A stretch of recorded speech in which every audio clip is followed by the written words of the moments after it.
All right, nice. Neat.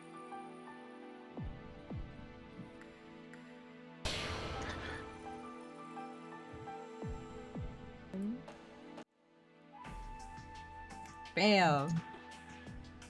I think everything's working after our very scuff start that no one saw. Haha. You can see it. Yeah, welcome everyone to Edge of Fate. I'm Chick Zama here. I'm all here with Kraken Atkins and Rav. How y'all doing, y'all?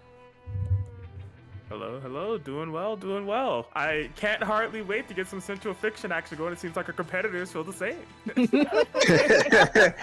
Hey, they've been playing all day already with the ladder to get to this top 8, so they thought they just had another ladder match ready to go. But we're excited for this wonderful top 8 as everyone gets to start out in this comfy winner's side and see who will be the week 2 champion. Yeah, absolutely. Really cool ladder format that 956 of Chick Zom is putting on with Edge of Fate Season 0. So week by week, competitors kind of facing off in a variety of different matchups. Really a cool format if you want to get as many games as possible. But these 8 are the ones that have qualified to play in the double elimination bracket. So we have Play Guy and Moblin. That's going to be our first matches up on stream. Also, Fazama and Master Squidward, Don, AJ Shifter, Ryukasim99, and Omniscythe in a CF bracket in 2023. Love to see it. Yeah, it's really cool. Just everyone just hopping on and seeing what they can do. Being kind of like a weekly ladder thing. We have the last week, of course, ladder 1, Ice Cold taking that. And we gonna have a new champion for this week, and then we have one more next week, which leads up to the season finale, where we'll have a the top 8 in kind of like points overall for the 3 weeks, battling out to see who will be the champion for season 0. So that's really cool. Just a format, not only just having ladder almost every Sunday, but just kind of building up and having a best of the best to see who will be the one to reign supreme after the multiple weeks end. Yeah, absolutely. And formats like this always tell an interesting story, right? About like who's really grinding, trying to get into that final spot. You mentioned last week, Ice Cold taken first. As far as individuals that were in top 8 last week and this week, that would be Don, Fazama, and Ryukasim, if I'm not mistaken. So, showing consistency is great, especially showing endurance is fantastic to be able to qualify for this ladder double elimination spot twice, given like the sheer amount of opponents that you need to overcome and kind of like the consistency you need to have to do so. But yeah, interested to see how they move along over like a new fresh crop of like 5 different players within this week 2 finals in comparison to week 1. Yeah, it's always cool to see. And something like this where it's different Sundays, so if you're gonna miss one, you're not the end of the world. Just gotta do your best the one you can play in. So it's just, if you even win the first one, maybe you feel like, oh, I don't gotta jump in. Maybe get the higher spot for the season finale. So a lot of like strategy and a lot of like comfort knowing that it's like a marathon, not a race. Having multiple weeks and having a ladder where you can just play as many matches as you kind of really want to, and you don't have to feel bad about, oh man, I went 0-2, I'm out of the tournament already, I gotta wait a week. No, you got at least a lot of good matches beforehand with the people who are signed up, and then you get that final chance in the top 8 for the week to just kind of seal the deal and kind of give yourself reinforce that you are accomplishing your goals and making it happen. So it's always really cool format, and just helping people play some good Blazblue and just get that EXP, especially maybe people are going to go to EVO for the big side tournament there, or want to be prepared for the next big offline major after that, like Otaku or what have you. Absolutely. Now's the time to grind. Crunch time here in July is August right around the corner for EVO 2023. Probably going to be the biggest fighting game tournament ever? Question mark. I wouldn't put it past them. But we're going to get it in with our first game as Play Guy, Ragna, and Moblin Hockerman to kick things off. Hope you all are excited, got your popcorn, and getting comfy, because we're going to have a great show here. Yeah. One thing I want to mention that's also interesting about this ladder format, right, is the way that you qualify for top 8. It's not traditional double elimination, because just because you necessarily lose twice doesn't mean you're out. It's just whoever has the most amount of wins or win percentage or the highest rank within that format gets qualified in. However, with that being said, there's 2 players that took that as a challenge of like, I don't care if it's not double elimination. I don't want any L's on my record. One of them is Don, who has a 6-0 record in order to qualify in, and the other one is Play Guy, 7-0 headed into this top 8 bracket. So they're kind of filling themselves right now. They're on fire, I would say. Yeah, kind of a big deal. It's up to Moblin to put a dent in that little record to kick things off. But, 2 out of 3 until we get to those finals near the end of this. So can't afford to make those mistakes. And right now, Moblin under heavy pressure and has to be careful because one mistake can be a lot of life losses. Play Guy goes for the throw, nice up back, but then gets caught trying to get out. Yeah, I'm just loving the Play Guy's presence right now. You can see Moblin feeling the pressure, going to be utilizing that burst. But yeah, Play Guy just solidly in there, covering all of Moblin's escape options, but able to find one in the form of that air dash out of that corner. Yeah, I love watching Hakumen because it's like, okay, I got a burst. I can spend it late because I just want to make sure I have enough Magatama to use some specials. And you see that what's working out here is Moblin getting some damage on the board, but Play Guy finds their way out, gets the jump punches, and goes right back down. More pressure, big foot for the meaty. No combo, but pressure's continuing with the overhead. RC into mix and takes the first round. There it is. Yeah, Play Guy covering those space with those little jabs in the air. It's been really impressive, kind of calling out Moblin's escape tendencies to try to get out of the corner. So loving the coverage on the air and ground for Play Guy as they're working here on round 2. Oh no, you try to throw someone ready to go with OD and Play Guy pops that almost immediately, even while getting comboed, just the awareness. Purple throw denied, but Play Guy still in the driver's seat. Off you go to this corner world. Oh, you didn't block. It's Ragnar time. Continuing on as Moblin just under heavy pressure. Yeah, beautiful stuff. And I mean, Blazblue was able to find a couple of hits within this round. All of it just kind of, disappearing before their very eyes thanks to the drive health regeneration of Ragnar. But oh my gosh, this is a way to get it back in your favor. Look at this OD combo, nearly 5K. Yeah, one good OD deserves another. That's a big resource spent though. Moblin, active flow, gets a big hit. Burst back on the table for Play Guy. You gotta be extra respectful for an OD into Devoured by Darkness or any such a thing. Finish the job here. So Moblin up looking overhead. Too far away though for a full conversion. That's all that meter spent off. Almost all the meter spent off Play Guy.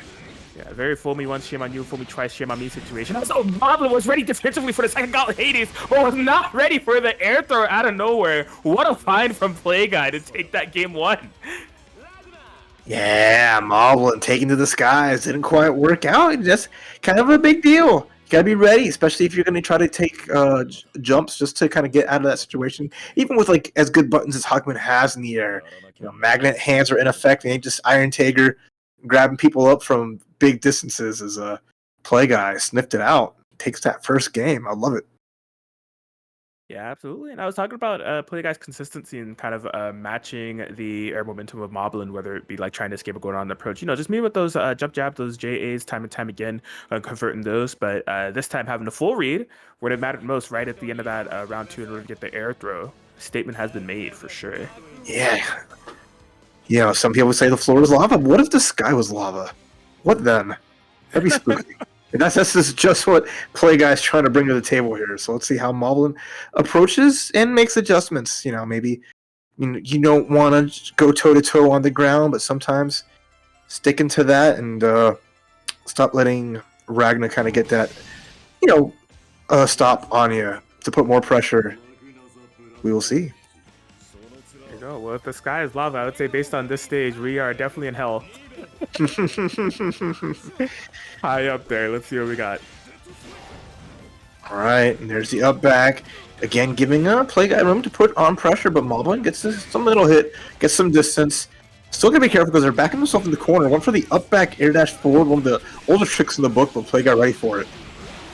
All right, we're right back into this corner situation where Play Guy took them out. So much momentum. Loving the parry check here from Moblin in order to call up the meaty. And we switch things back into their favor, gives us some much needed momentum.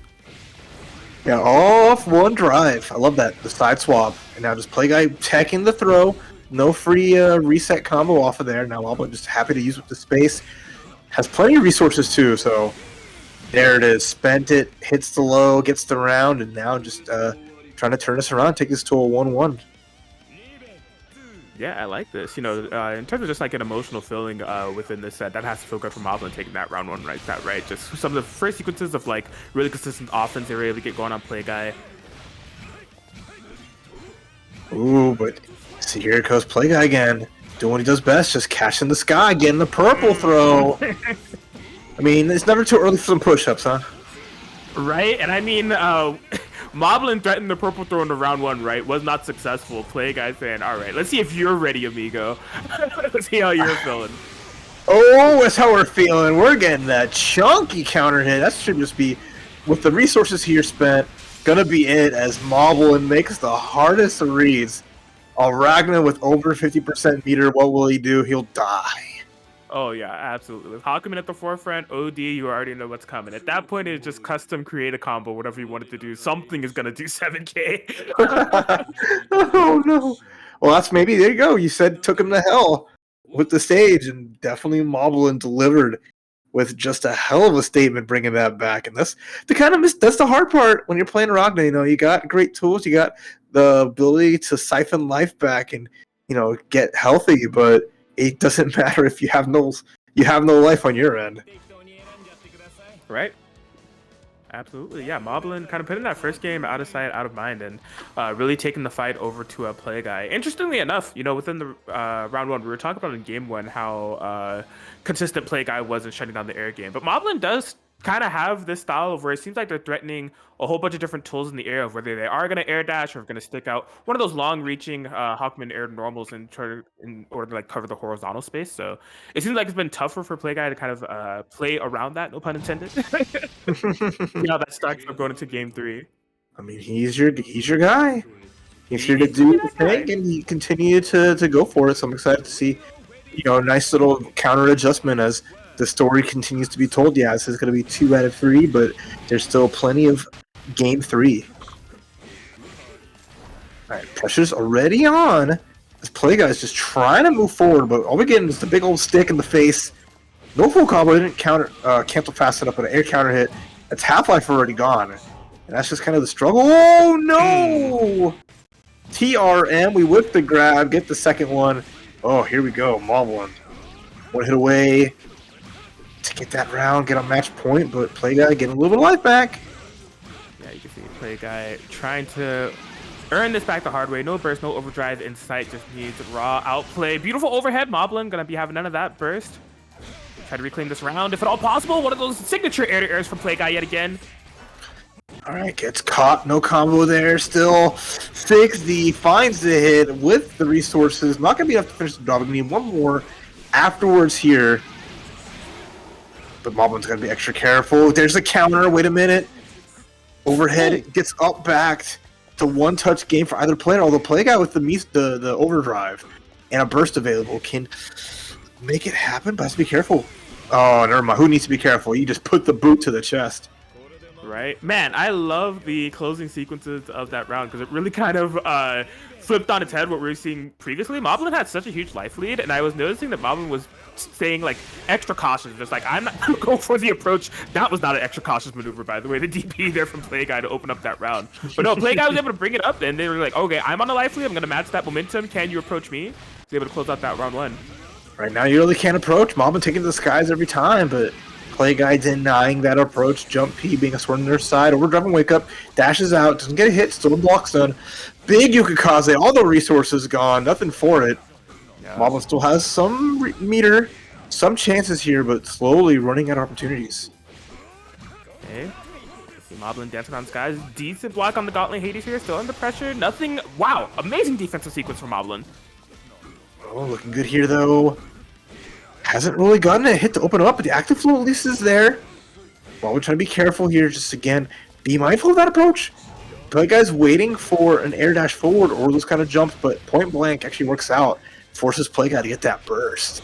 Yeah, and all the things that Moblin is managing here at the moment, right? Trying to close out this round, not trying to go down around themselves. And then also the meter, the barrier, a little bit low here, but Moblin, perfect opportunity. Had Play Guy at the corner, could not find finishing touches on the combo. Can't let Play Guy have all this space. Now Moblin with Overdrive with plenty of bars. Yukikaze RC doesn't save you there because of the freeze. Trying to get cute with it, but once that counter's been activated by a normal, you are in lockdown town. I'm with that. Oh, wow. Fine game being played within the ground game here. It seems like with Play Guy just, dashing up, blocking with the barrier, forced to overdrive out of Moblin. So that's a massive resource they won't have for the remainder of this round. Overhead into 6A. Here we go.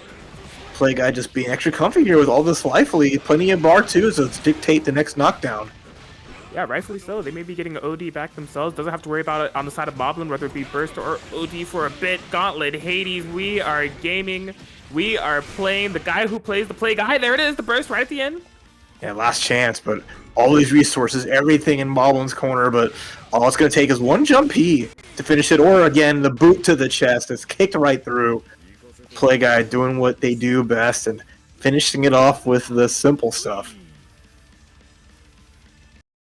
There it is. So Play Guy keeping up that streak I was talking about, right? In the ladder.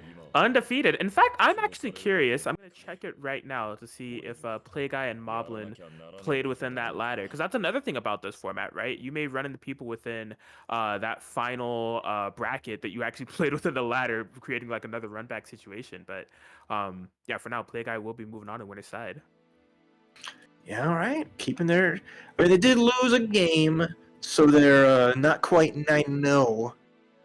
So 9-1 in their trek here to try to take everything for week 2 of Edge of Fate, but still a good performance overall.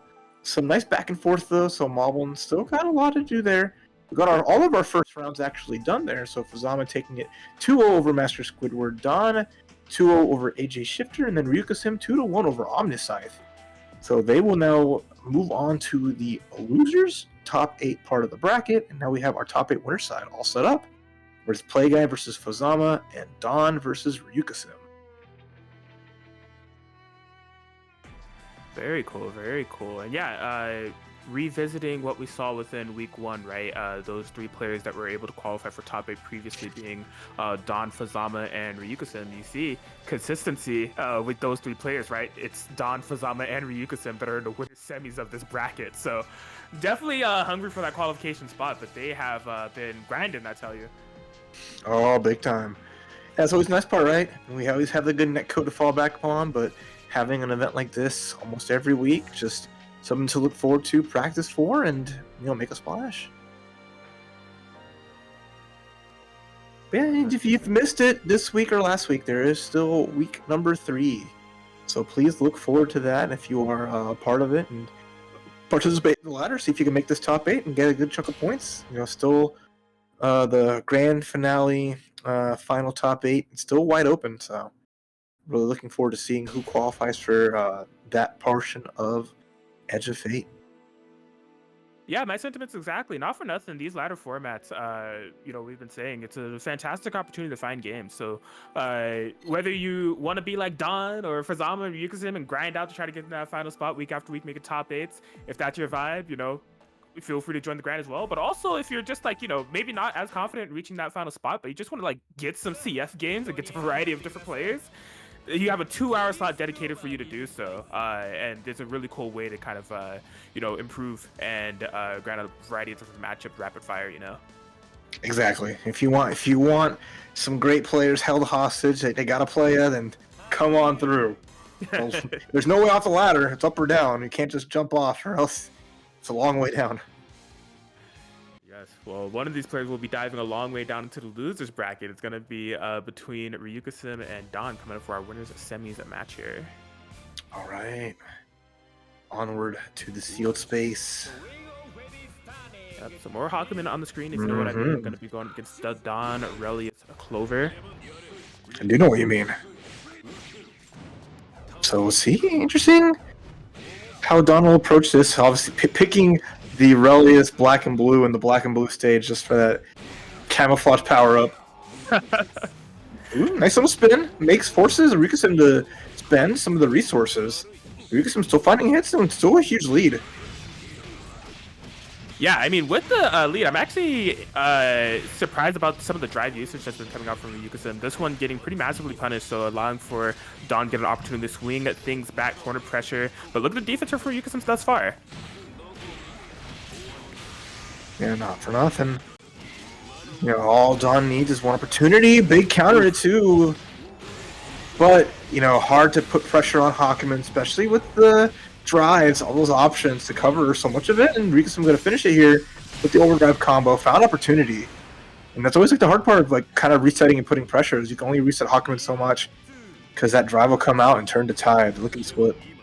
Yeah, and I mean, Ryuka-sim, as a player, if you've ever seen any of their matches, they are a player that's not afraid to spin that drive, right? One of the more eccentric Hakumen players I've seen, you know, potentially in the world when it comes to, like, high-level Blazblue. Like, they, you know, have these parry options within their kit, have these high-call-out options. They aren't sitting on them as a matter of, like, finding the perfect moment. They think that every moment is the perfect moment they have to read, and I'm with it, you know? That's right. You got to make your own fate, and they will continue to do so. Though Dawn, there you go, using counter assault, trying to keep that pressure in the corner. Ryuka-sim getting hit by the blade, cut right through, tying up in rounds. Back and forth is always really good as long as Dawn can find a knockdown, find the pressure without just forcing these resets and gambling on Hakumen's drive. Works out pretty good, but now Ryuka-sim gets the throw counter, caught the spin, takes the burst, and Ryuka-sim looking good here, although full combo coming out inside of Dawn. Here comes Dawn, and yeah, something to keep in mind, on the end of that round too, Ryuka-sim actually went for a burst despite the massive lead that Dawn, life lead that Dawn had, so I'm not going to have any escapes in the form of the overdrive burst meter to get out of this offensive sequence here from Dawn. We're back in this corner, this is where things can get ugly and have gotten ugly for Ryuka-sim. Already getting caught out, another reset into the full combo, getting pierced by the drills, and with the resources that Dawn has, yeah, should just be able to super in. Burst is not even going to be a factor here as we just making sure we time that combo perfectly. And Dawn with 2 rounds after losing that first one, and just really keeping everything just as clean and optimal, even with like the forced situations with the combo drops. Indeed, indeed. Dawn, Shimmy McGill, Clover. Hope I'm not leaking the government there. Shimmy and Jimmy. Here we go. Oh boy. Alright, Ryuka-sim forcing the burst out. I mean, early burst always not a bad option, especially with a lot of meter on the doll. Nice 2C into the full combo. Love that fadeaway. Just to make sure we got the spacing right, timing right. There's the pressure, but even better tech from Ryuka-sim. All right, yeah, resetting back into this mid-screen game. Dawn looking ever so confident, you know, just bobbing and weaving in and out, building up that doll meter in the back as well to pester with it, make it really a nightmare for Ryuka-sim to try to traverse. Ooh! All right, more pressure, more combos, but even better backdashes. And Dawn just always finding a way to get a throw, get some damage, get some pressure with the side swap too. Really nice. Fancy, Plenty of resources. Look at this go, but overdrive's gonna come just try to save the day. Not quite, but ooh, resources. I want to see a counter, maybe no, just jumps over. Okay, yeah, Ryuka-sim's mobility and maneuvering around both Relius and the doll has been top notch. Finding the perfect opportunity for the drive. This could be massive. Yeah, just getting swatted down to the little extension. Not gonna want to spend a burst. Not gonna want to just gonna let it happen at that point, right? Especially with the doll being down, it just feels bad if you're Dawn who cashed in really, really hard. Yeah, good patience from Ryuka-sim, all things considered, in order to bring that round 1 in their favor. Dawn, okay, yeah, right back up in it, in that corner.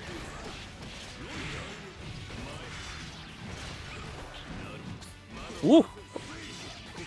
Such an airborne gameplay being played here, but Dawn able to find yet another hit. Ryuka-sim just finding that burst back. Question is, how are they going to utilize it? If they choose to. Purple throw, uh-oh.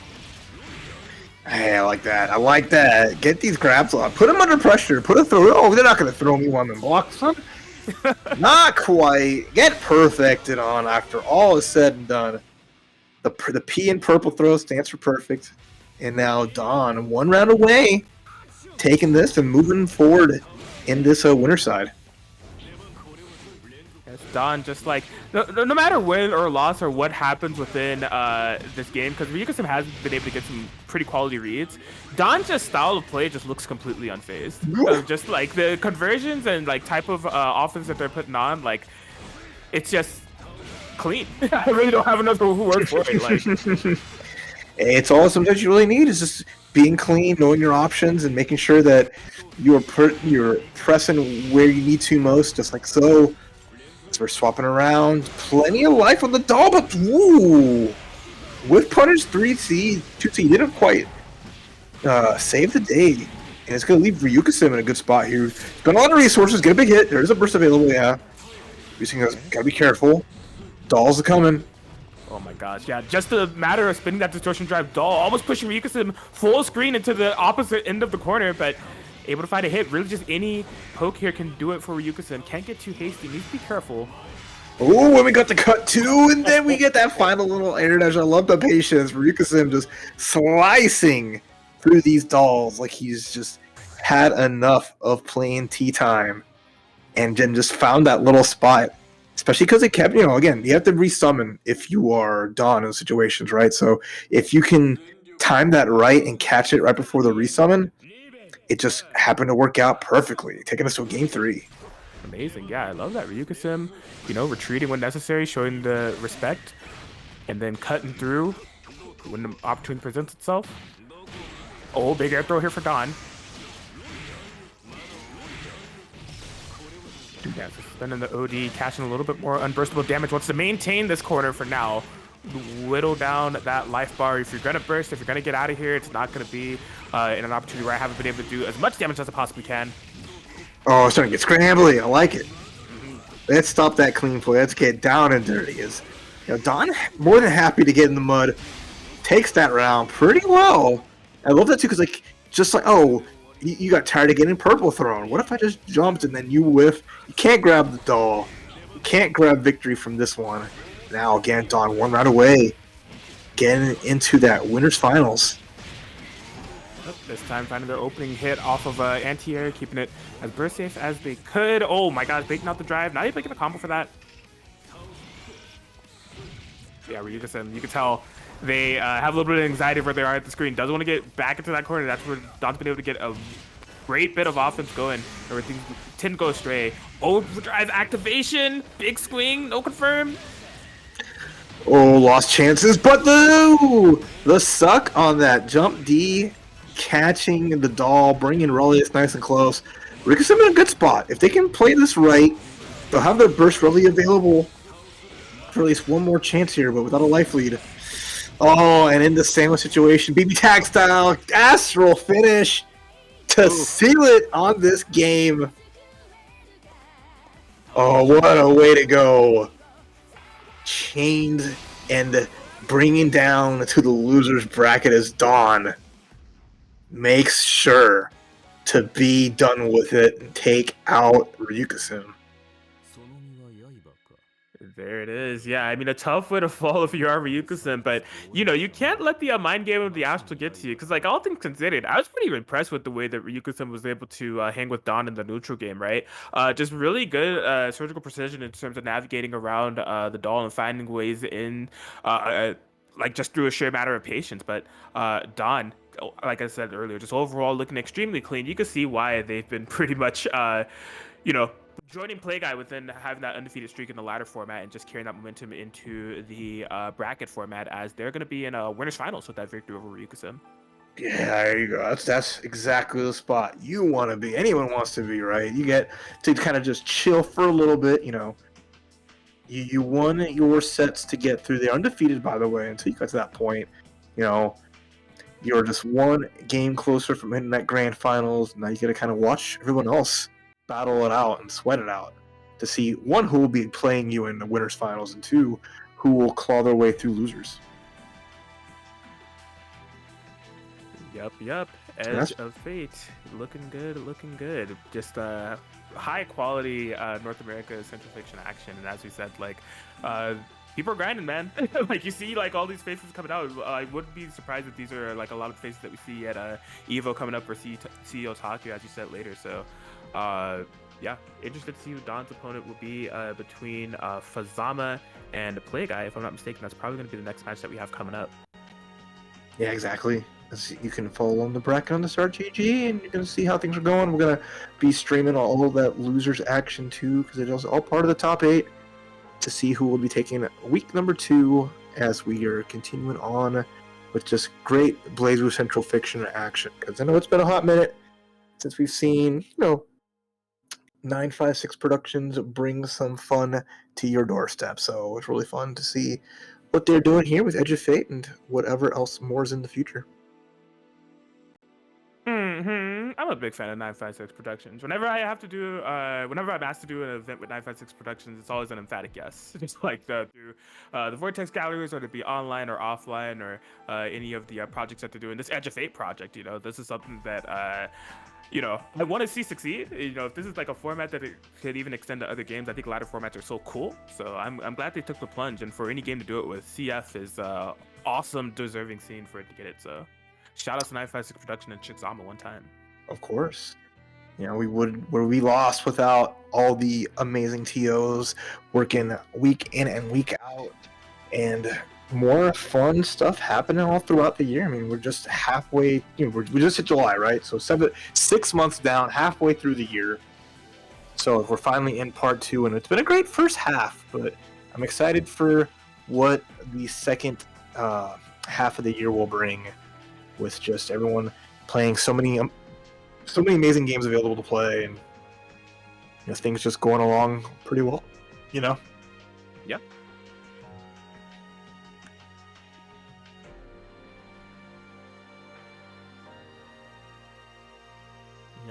Yeah, I mean, with all these tournaments coming up, one tournament that just happened not too long ago is Combo Breaker 2023.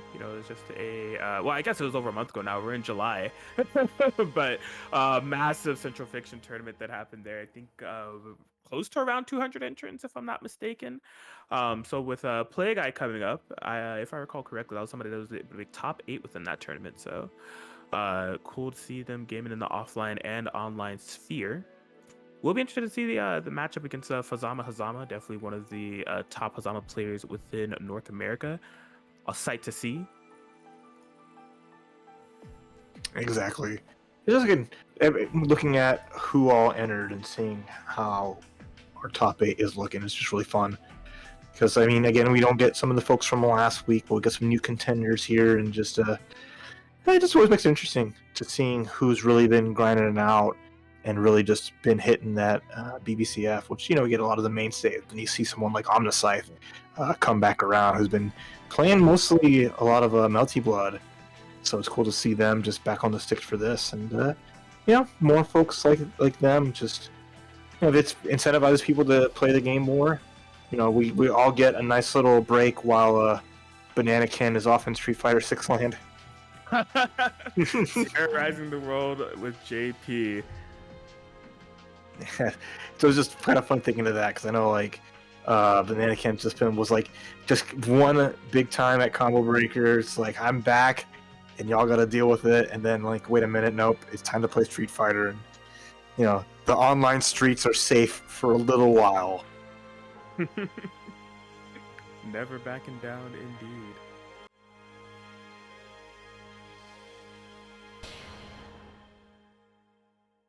All right, I do see somebody has joined the lobby. Overlapping name, but it may be Squidward. Master Squidward. I love the tag, but I gotta keep it a buck. I'm not sure if I'm familiar with the player. Are you familiar with Master Squidward? No. I gotta be honest, I do not know. And that's the fun part about tournaments like this. You get introduced to some new faces from British Columbia, Canada. Okay.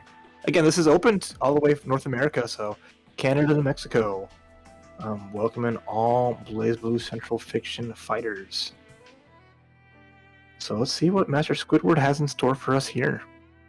Yeah, I mean, with a name like Master Squidward and then coming in here with the Terumi avatar, I'm gonna be vastly disappointed if they aren't playing a character whose base color is green, or not playing a character that has a green palette. They've already built such a persona in my head that I can't see them playing any other color palette when they choose their character.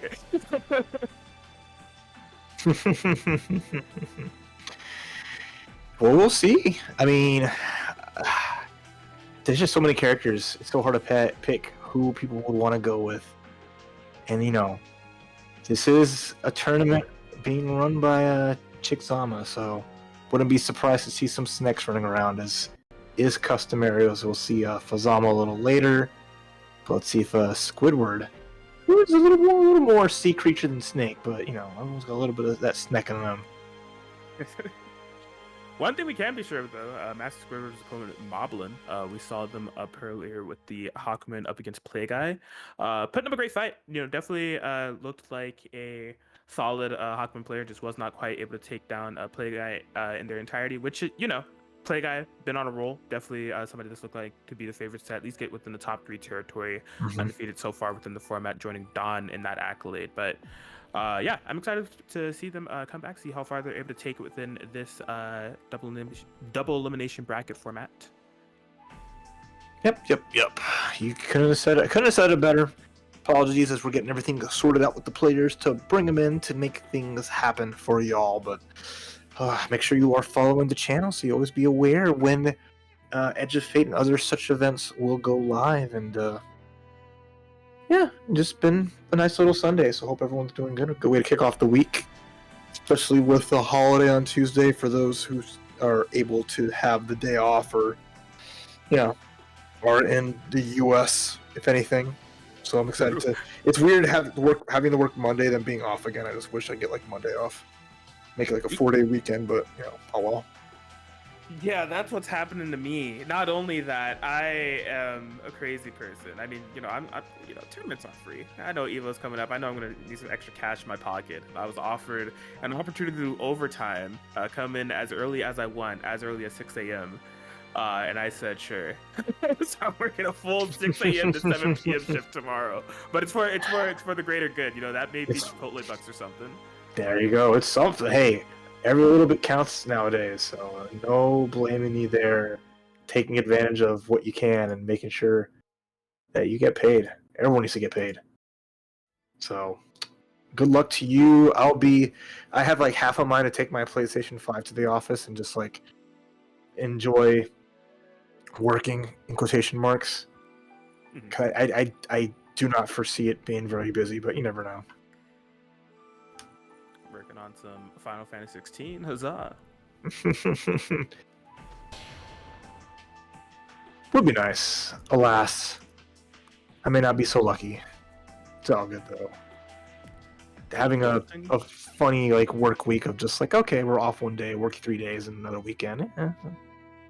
Whatever works. All right, so it looks like we've gotten to word that we're doing a little bit of shuffling. So we might actually be going to our other losers match between AJ Shifter and Omni Scythe. All right, one of the original Makotos coming through. Omni Scythe just a stickler for what they love to play, and they've always ran this character since the character come out. So it's a hard road, but Omni Scythe is not one to shy away from hard work in fighting games. Yeah, 100% correct. Within, you were talking about that they've been playing mostly Type Amina lately. Power TL being their character pretty much since she dropped, and that was not a very popular pick. So a lot of the things that Omni Scythe did or does with that character was kind of self-made. So that just shows you the caliber of player that they are. Because nowadays in Type Amina, Power TL very much known as a strong character, but a lot of that was just thanks to the work that Omni Scythe's been able to put in. So yeah, if there's ever a player who loves to just get it in, that is Omni Scythe, who just takes it to hard-hitting, offense-heavy characters. So no doubt you'll see that there. But against one of the more Kuma units that can be maybe a little bit rough, trying to navigate AJ Shifter, who has going to have a lot of room to work with, great buttons, and projectiles aplenty. Already starting out the gate, winning the round start, getting a little bit of damage in, and all the room for AJ Shifter to move.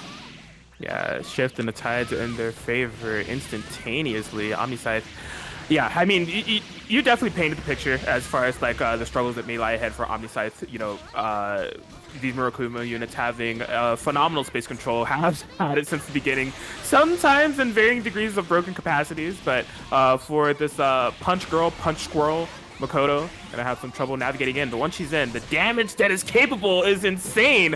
What was this reset that just happened? It was perfectly calculated, perfect damage. Although AJ, plenty of room to move. Although, nice, finds the overdrive extension. Here they go. Yeah, I don't like that. In a spot with the gravity well, nowhere to go, nowhere to hide. Clean. Yeah, good composure from AJ Shifter in order to keep that round going in their favor. Starting out with an air throw, both round starts have been pretty big call-outs in favor of AJ.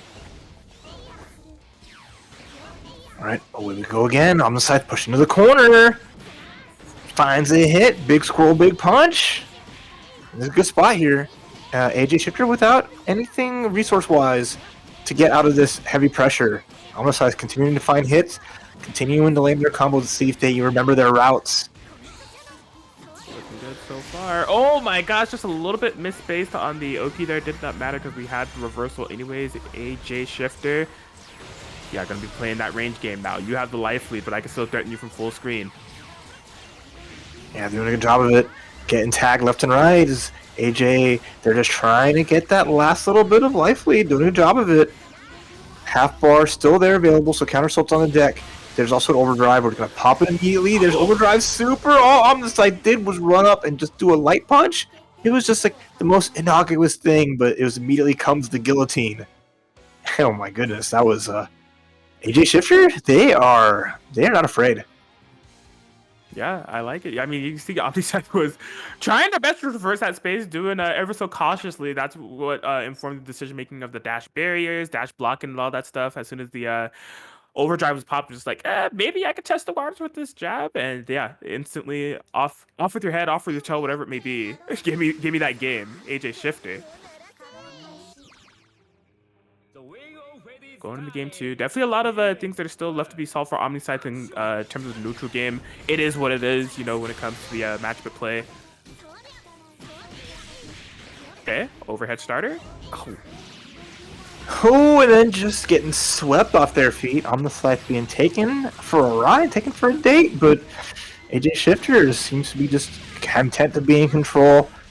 And you know, like when you're playing as Makoto, you have an uppercut, you have like a little bit of a reversal, but I mean, short range, just like anything else she has.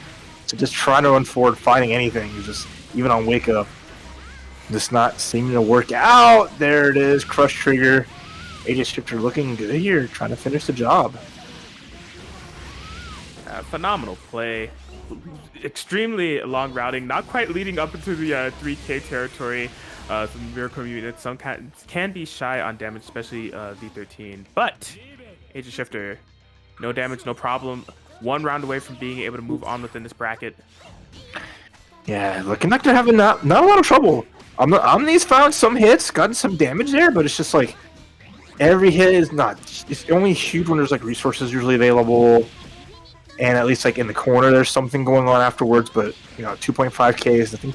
Even if it's good on a Murakuma unit, it's still not enough to really just put a dent and make AJ Shifter scared. Mm-hmm. Right, so this is one of the rare points where Omniscythe has a very phenomenal lead within the early game, right? Just needs any bit of damage in order to take down AJ Shifter, but things have reset back in the neutral. This is where things can get dicey. Oh my gosh! Beautiful! Boop. All right, there we go. Just a little, you know, cute little puff. Don't want to hurt AJ too bad. Still got a third round here, and this is Omniscythe's chance to tie things up 1-1, but it's still in a good spot. As AJ Shifter, they got plenty of burst, plenty of space, and definitely a good hold in this matchup. Absolutely, yeah. Going for one of those pivotal round starts, big calls. Omniscythe still has the overdrive and burst available if they need. Oh my gosh, side swap. Speaking of burst, forcing one out of AJ Shifter. That's something they don't have to worry about. All right, again, just cleaning up here. AJ Shifter, without a burst, but without a care in the world. Gets burst out into the corner here. There's a super again. Just when you thought it was safe to run up. Sorry, little squirrel. It's too hot outside for you. And that is AJ Shifter moving on with a 2-0 over Omniscythe. Oh, no. Fun. Didn't know what to expect, and I came out thoroughly impressed. Absolutely. AJ Shifter, master of space. As soon as Omniscythe tried to get in, twice with that crouch jab, just the reversal distortion to get them out of there. I'm loving it. They're loving it. Had the purple color palette reminiscent of a Grimace shake. Just a subsequent demise shortly thereafter. I've seen this on TikTok. Good stuff to AJ Shifter. But have you drank one yourself, though? Have you tried, have you experienced and transcended? Not quite yet. I'm interested. Not yet, okay. I'm interested. I'm not gonna lie. When it was announced, I was just like, "Oh, Grimace, what?" I haven't heard of him since like the '90s, and then like this TikTok trend is just like. And then everyone's just took him like the most innocuous thing. It's literally just like, "Oh well, you just bring him back. We're bringing back one of our old mascots. Here's a little shake. It's purple. It's fun. It's his birthday," and then everyone started to die. And it's like, "Oh, okay, we're going there." I am curious. I look forward to seeing what happens when Ronald McDonald returns and what what the internet does. If I was McDonald's, I mean, they enjoy their free advertising and people buying more shakes because of memes, but that's definitely gonna like make. I honestly know they're gonna bring back more of their mascots just because of the sheer just craziness of the internet. Oh yeah, absolutely. Hamburglar's getting a celebration, right? Ronald McDonald is absolutely gonna get something, maybe some special type of ketchup. Like, we've been there already. We already had certain sauce for a certain TV show, so right. I am not. Everything is left on the table at this point, and our next match will be delivered soon too. As you know, we had a little bit of a switch up, having to go to the loser side to run our matches as we're getting everything sorted with the other players who are competing in this top 8. So, I mean, with that, AJ Shifter is going to be going up against the loser of Plaga and Fuzama. We do not know yet. Instead, let's see who we have on deck. So we got Squidward and Moblin. All right, more losers action here between the two. So Moblin making their return, Squidward making their stream debut, and it is Terumi. So the lobby avatar was lending an idea to who they were subsequently going to go with. So more Snake on screen, one way or another. They do use a green color palette. I love it. I love it.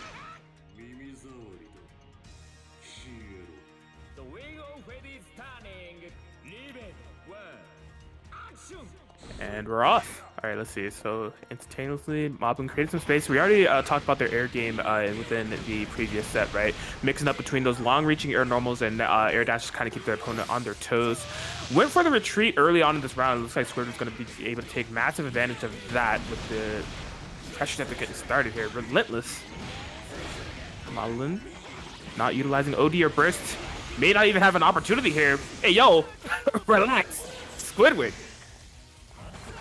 I don't know. Squidward and Relax doesn't quite seem like a combination I'm expecting here. And already they're just doing what the character does best. Although Guard Crush, wait a minute. Moblin, here they go. Yeah, opportunity to respond after a big clarinet solo from Squidward in the corner. I mean, we like those one-player games, right? We like these one-player scenarios moving through with the 6A. Squidward just running up, catching the anti-air. Moblin again going into the sky quite a lot, especially with those little hovers of just like, you know, am I going to go for an air dash? What the timing is. If you just kind of wait it out and catch it out, it works out. Yeah, CF is definitely one of those games that like there's so many resources and mechanics and things going on that everybody might have a different approach to a character, right? And like the air game of Moblin's Hawkman is one that is very specific to them. You know, you immediately kind of notice it with the way they kind of you know, glide around the screen. Yeah, exactly. Squidward take advantage of that. They can just start the pressure, get that big damage, especially, you know, Terumi, just one of those funny characters. The drive just giving up so much meter here. Gets another grab. Not sure what Moblin's going for. Maybe the counters. It's going to be a big activation. What's going to happen here with all these resources? Yeah, I had a feeling that OD might be coming, so I'm actually surprised that Moblin didn't maybe decide to burst earlier, because this is a tough situation to be in. Not quite dead, not quite dead. I wasn't sure. Oh, chance again! Catching the grab with the overdrive. That's like, just classic BBCF. And the lows have it. Nice reversal of fortune. Moblin staying alive here. Great situational awareness. A scrub like me would have bursted before that overdrive sequence happened, because I was afraid that Squidward would have a kill confirmed there, but Moblin able to hold on to the burst and OD, pop it right on the reversal timing, and now, oh my gosh, look at the reward. They get to play this round 3, do this insane over half-life damage combo. Goodness. That's a way to start a round. And that's just like, if you're Squidward, you're like, how to let it come to this? I spent all my resources. I just wanted to finish the job, and now in the corner you go. More pressure here is okay. Squidward. I'm sorry.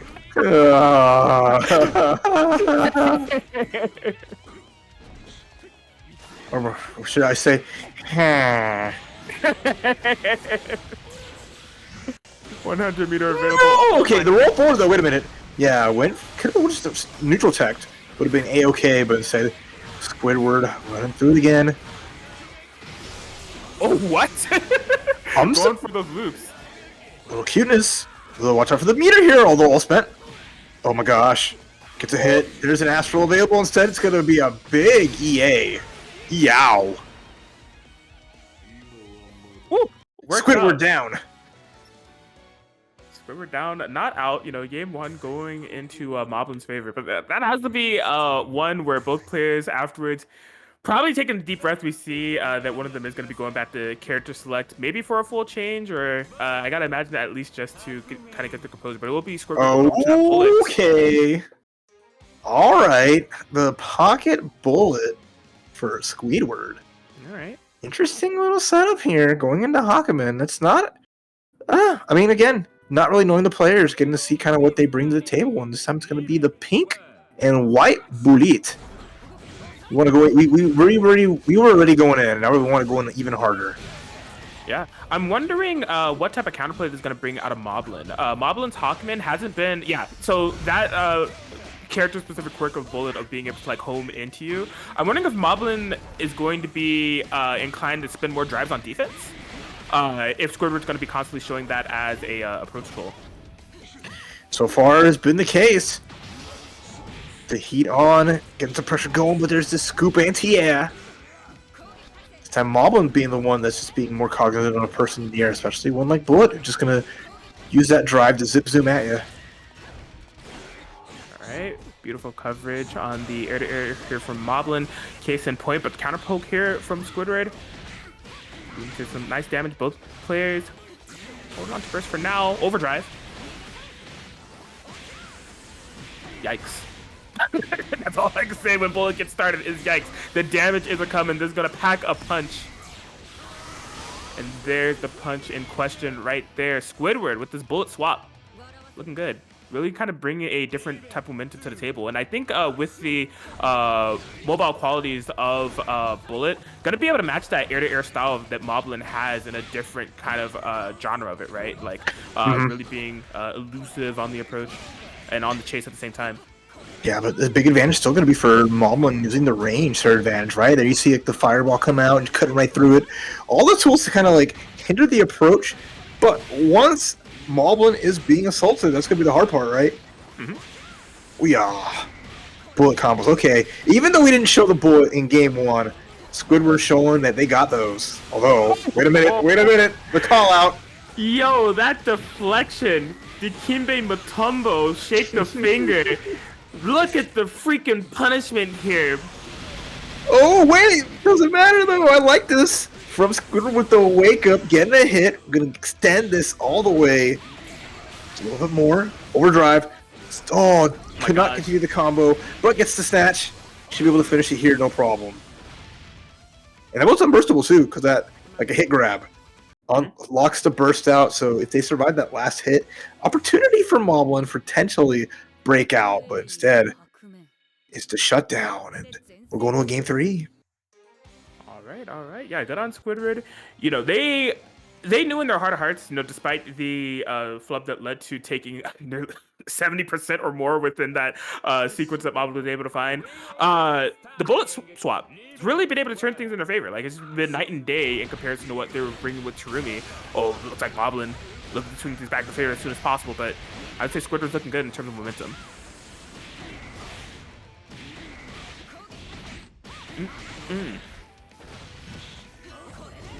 Good indeed. Tasty pressure, tasty combos.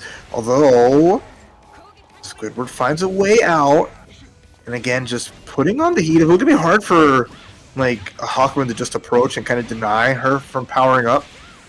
So really, I like just the idea of playing this into the matchup. All right, gonna go for a counter here. Instead, it was the delay. I like that on the homing attack. Yes, and you see, that was a interaction I was wondering when it was going to show itself, right? Because I don't think Moblin has done any drive parry attempts against the homing from Bullet at all. But the one time that they did go for it, it ended up being the delayed version. So, insane kind of stuff from Squidward to have that call in that moment. Yeah, just one of the things that could be on top of it. Although there's the wake up, didn't quite work out as Moblin. They find a chance. Here we go. Just more big dammy, more pressure, and then yeah, delay air dash, classic Arxis mix up, and what a reversal. Fortunate with the purple throw too. Not quite it, but the good the awareness of like what beats that reversal. Bullet does not jump up in the air. She doesn't really hit that high up, so you just gotta like jump right above her head, get a full punish, no problem, no way to RC it. And now counter hit combos coming your way. Moblin absolutely using the range to their advantage here, just forces Squidward to find a way in through the homing dashes. One does finally make contact, not with the attacks of taking nearly half their life bar in order to make it happen, but the reward is great. Oh, there's one of those drives being utilized within this final round situation. Moblin. Big pressure for days is OD safe, so Squidward will be able to find a true escape. Moblin trying to put the finishing touches. Oh, wait. Last chance. The last wake up. Active flow is still there. We got some damage here. We're going to have an opportunity. Even with the pixel life. Something is something. There's the hover. Nice just jumping and blocking into it. Got the power up. Moblin. Oh, we're just going to swing. What? Oh. This is so sad. Oh no! Extinguished before even having a chance for greatness. That was just Moblin holding the sword down like, I bet you won't. And they didn't. They just said, come, envelop me with the sweet embrace of death. Oh, God damn. Man. from the entire last 5 seconds of the closing moments of that match, I was shocked to see the super in the first place, but even more shocked to see it make contact. I'm truly at a loss for words, but that will be Moblin moving on with the 2-1 victory over Squidward. Phenomenal set by both players. Like Squidward definitely pushed that to the very edge, and having I always say this whenever I'm on Centralfiction commentaries, just like if you have multiple characters within this game, you're mad. Like, you are definitely a cracked gamer being able to juggle multiple characters in a game like this. So good on Squidward for showing that duality between the Terumi and the Bullet. They definitely showed up and showed out. I enjoyed myself. Big time. It's fun, yeah. People who've been playing this game for however long, especially because Blazblue is not a young game by any means, so just having a lot to choose from makes these things a little more interesting, a little more fun, bringing us up into matchups and just keeping us entertained. So even if it didn't work out for them, really did enjoy watching them play. I hope they enter again next week and try their hand at making it to the season finale. But same goes for Moblin. It brought a lot of different kind of energy than like Ryukasim on the Hakumen, and it's really just making for some fun stuff there as players are really having good back and forth all throughout tonight so far at Edge of Fate. Glad that you brought up the different styles between Moblin and Ryukusim, because in this bracket, only one style is going to be able to remain supreme, and they're going to have to do it between a mirror match. It's going to happen later between Moblin and Ryukusim. I'm really looking forward to that one. But before we get there, it looks like we'll be jumping over to our winner semifinals. We will be getting the guy who plays, the play guy, and the Ama that fuzz, the Fazama. Jeez, it's the fuzz. So as again, the second snack is in the building here. As Fazama has been doing really good in 2023, really having opportunity to not just perform online, but having a chance to play offline with some respectable results. Not getting like maybe like a top 3 that they'd like to see yet, but definitely well on their way. And not much I could say about Play Guy except they're always the guy. Had a great run at Combo Breaker, if I'm not mistaken. So cool to see them just still going at it with their tried and true. Yeah, these are definitely two of NA's strongest, right? Play Guy, well, both of them really have been able to make the runs throughout the online and offline sphere. Fazama mostly online, and a player I love watching. We had Fazama on the Plus Stream GG channel for exhibition between North America and Brazil, and definitely one of my favorite matches. We ran exhibition sets for BB Tag and BBCF, but they played against Hime, one of Brazil's strongest players, and a Rachel player. And like that set, if you have not watched it, I highly recommend you to watch it. It's the first to 5, but it's just definitely a testament to Fazama's just overall strength as a Centralfiction, just overall fighting game player. Adaptations are insane, and just overall mindset and approach is something that I strive to have for myself in terms of keeping themselves cool, under pressure situations. That's right. Even if we can't stay calm on commentary, then there is no hope for us in game. But it is okay. We have an exciting match here. It is a classic Ragnar versus Fazama. Already Fazama find the first clean hit. And it's nickels and dimes, but it's at least a lot of heavy pressure, a lot of guessing. Putting a command grab early is kind of like setting a statement. My first option is that. Now it's just going to force you to guess. But at least Ragnar has options where he doesn't have to guess, where he can just DP. Can get the troubles away one way or the other. Mm-hmm. Alright, Play Guy. Piling up the pressure now. Whenever you can keep the snake grounded, when you have the pressure, that's the time to strike, for sure. Don't let them take to the skies. As you can see, what may lie ahead. Oh, okay, just a little bit out of range for that distortion. And just the tried and true, 5B coming to you. Gonna even things up pretty well here. Gets a tech throw. In the tech in the air as well. Catching, understanding, knowing Play Guy's game plan. Get off me, whether on the air or on the ground. I do not want you around. Play Guy playbook, there's the boot. And there's, a little bit of something. Nothing crazy, but at least it's going to get a bigger lead here, taking the life back from Ragnar. More pressure, although, wait a minute. Oh, tricky stuff. Great defense from Fazama thus far, but just gets caught by the boot. Yeah, up back and just going to bring you back down. And, the blocks. Oh my god, the commitment, Play Guy. Hello? Uppercutting under pressure, maybe feeling like there was a counter assault gonna come through, or making, who knows? I'm not Play Guy. I don't know if it was execution error, hard to read, or just felt like it was time to throw. I'm not sure. Interestingly enough, that's not the first time that we've seen DP as a pressure tool from Play Guy within this bracket. We saw it in the round 1 as well. It's just kind of out of nowhere. It really took me for a shock. That one as well. Kind of take me equally for a shock. So, hey, Fazama gonna be running away with this momentum as fast as they can, hopefully leading to a dub. Doesn't have burst or OD to worry about. Catches the tech. All right, here we go. Nicely done, Fazama, with the first game on the board and a clean second round. As spooky as that game 1 could have gotten. Play Guy just uppercutted their way out the door. Yeah, insane stuff. Yeah, Play Guy will have to shake that off. They are definitely on the verge of being sent down to the losers bracket here. Keep in mind, Play Guy on a phenomenal run, trying to meet Don to see who is the undisputed player of Edge of Fate in terms of like their win-loss ratio here, right? Because Don has not lost a set yet. Play Guy in the same boat, but Fazama proven to be a powerful obstacle in the way if that's something that they want to achieve in terms of beating Don in that winners final. Moving on into game number 2 here. More big opportunities on the side of Fazama just to make a big statement here.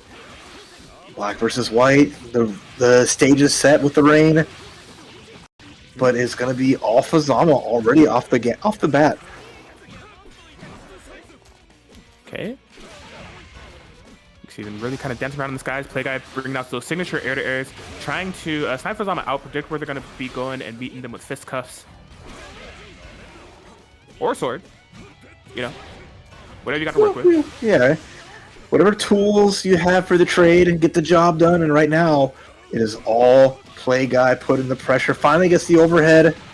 Finally gets something a little bit going, especially now that Fazama used up resources in that neutral there. There's going to be always a counter sold available. Instead, we just got great blocks. I say as Fazama gets tagged as 6D, the great equalizer. Huge stuff, all over 3K, play guy.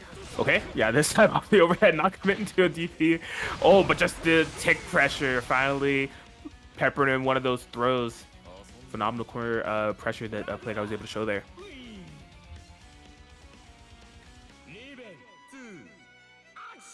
And you see, striking when the time is right. You know, Fazama off that OD, lockdown in the corner, grounded pressure available. Really music to play guys' ears as they were able to bring that round 1 in their favor. Okay, another one of those phenomenal air airs. Could not get the full confirm off the counter though. Play guy, find a little something. Here we go. Just doing what they can. And classic like 5A whiff into throw, but somehow Fazama just found that gap to get the jump, get the side swap. Stabby, slicey.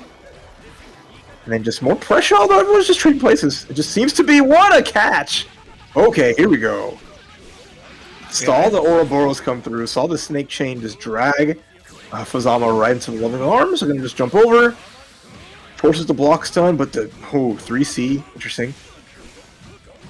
Okay, yeah. Trident 360, not quite working out, but play guy. Man, the way they utilize their resources with rapid cancels and stuff to just make sure that on hit they're getting a combo and on block you still have another mix-up to defend against is just bar none. It's so amazing. Like, play guy having that opportunity to where it's just like, yeah, there's different ways that you can use meter in this game, whether you want to do distortion or whether you want to save it defensively for like a counter assault or anything. But you like those rapid cancels, you know, they're called rapid for a reason. That instantaneously put you in high-low strike throw situations. Play guy is so good at that. Yeah, I love that. Even using an option they hadn't shown their hand with, right? And setting it up too the first time. Okay, I'm going to do overhead RC double overhead. And it was overhead RC overhead low. Or you're just like, come on, man. Sometimes it just pays to just, go for the goofy stuff. Yep, rollback or not, does not matter. All right, here we go again. Fazama cementing an early lead. But we see what play guy can do. Like, get command grab. Okay. Second time we've seen that option this set. Catches through. Almost full combo. But it is a lead for Fazama, although they're not in the corner. They're in the corner. They're not in the corner. They can't make up their mind. Leapfrog. All right, one hit. I love, what do you know? Oh, almost had the catch. Instead, we're going to get a command grab super. I like it. Stomp Ragna out. And, yeah, Fazama showing that play guy's not the only person with tricks up their sleeve.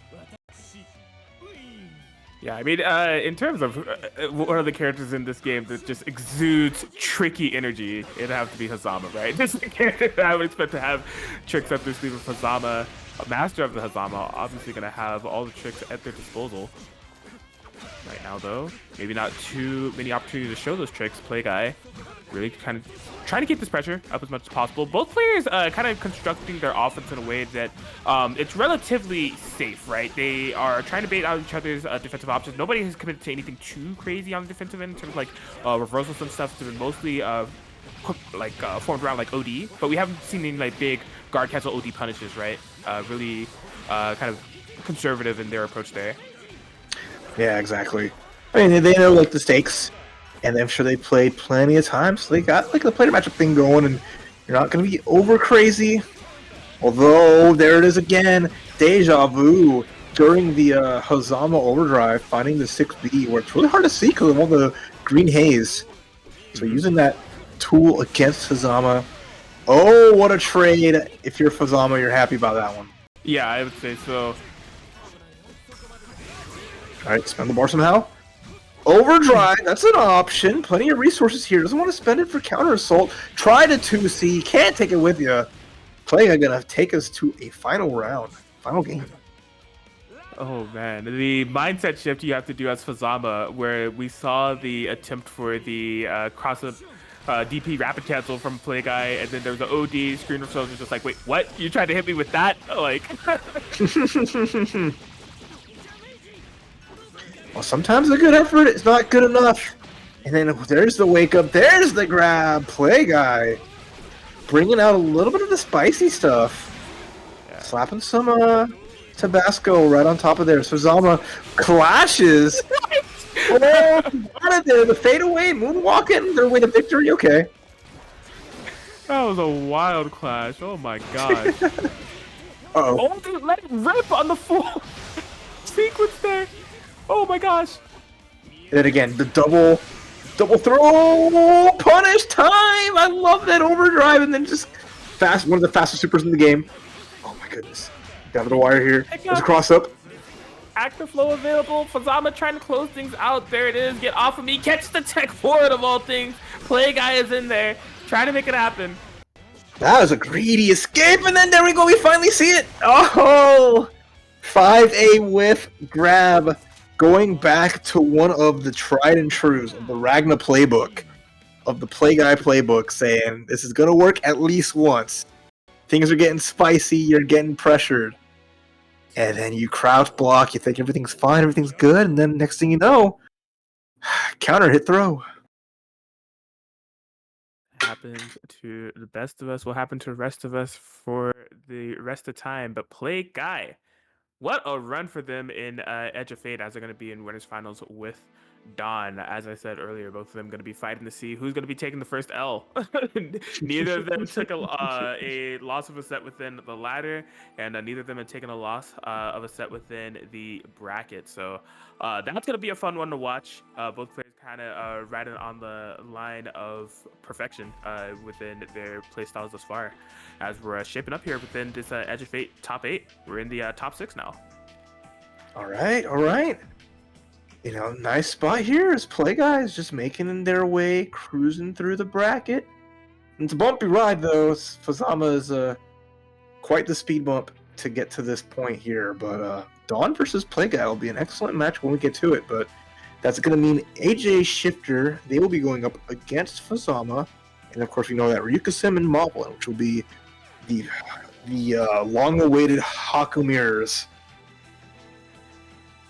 Yes, I'm excited for this one.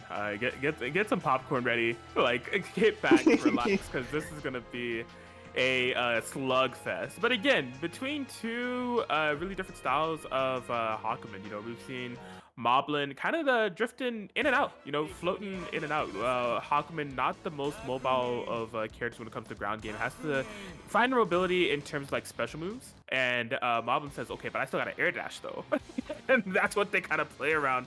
Whereas Ryuka Sim really utilizing more of like the special move type of mindset, and also drives, not afraid to utilize those parries when necessary. Now we have seen that Ryuka Sim is not afraid to slow down, had to do so in order to bring the game against Dawn as close as it was. So I'm hyped to see this regardless. Yeah, really fun stuff here. Let's go Haku mirrors. As we just kind of like, it's basically like they're gonna hop in place. They can put out big sword, and then one of them's gonna be like, just like you saw, it's time to air dash. So they're gonna just hop, and then just yep, there it is. It's just this little back and forth tug of war, where they feel like I can take this air dash. It's my time, because like you think, okay, they're not gonna anti-air me because they're worried about the counter, but then what if they, you know, anti-air you and then force you to get the counter, but then they do the counter and the counter, and it just keeps going endlessly into the abyss. Big beefy nerds slapping swords. That's what's going on within the matchup here. Oh man, the Sam show for anime players. Moblin, okay, big OD activation off the slam to the ground.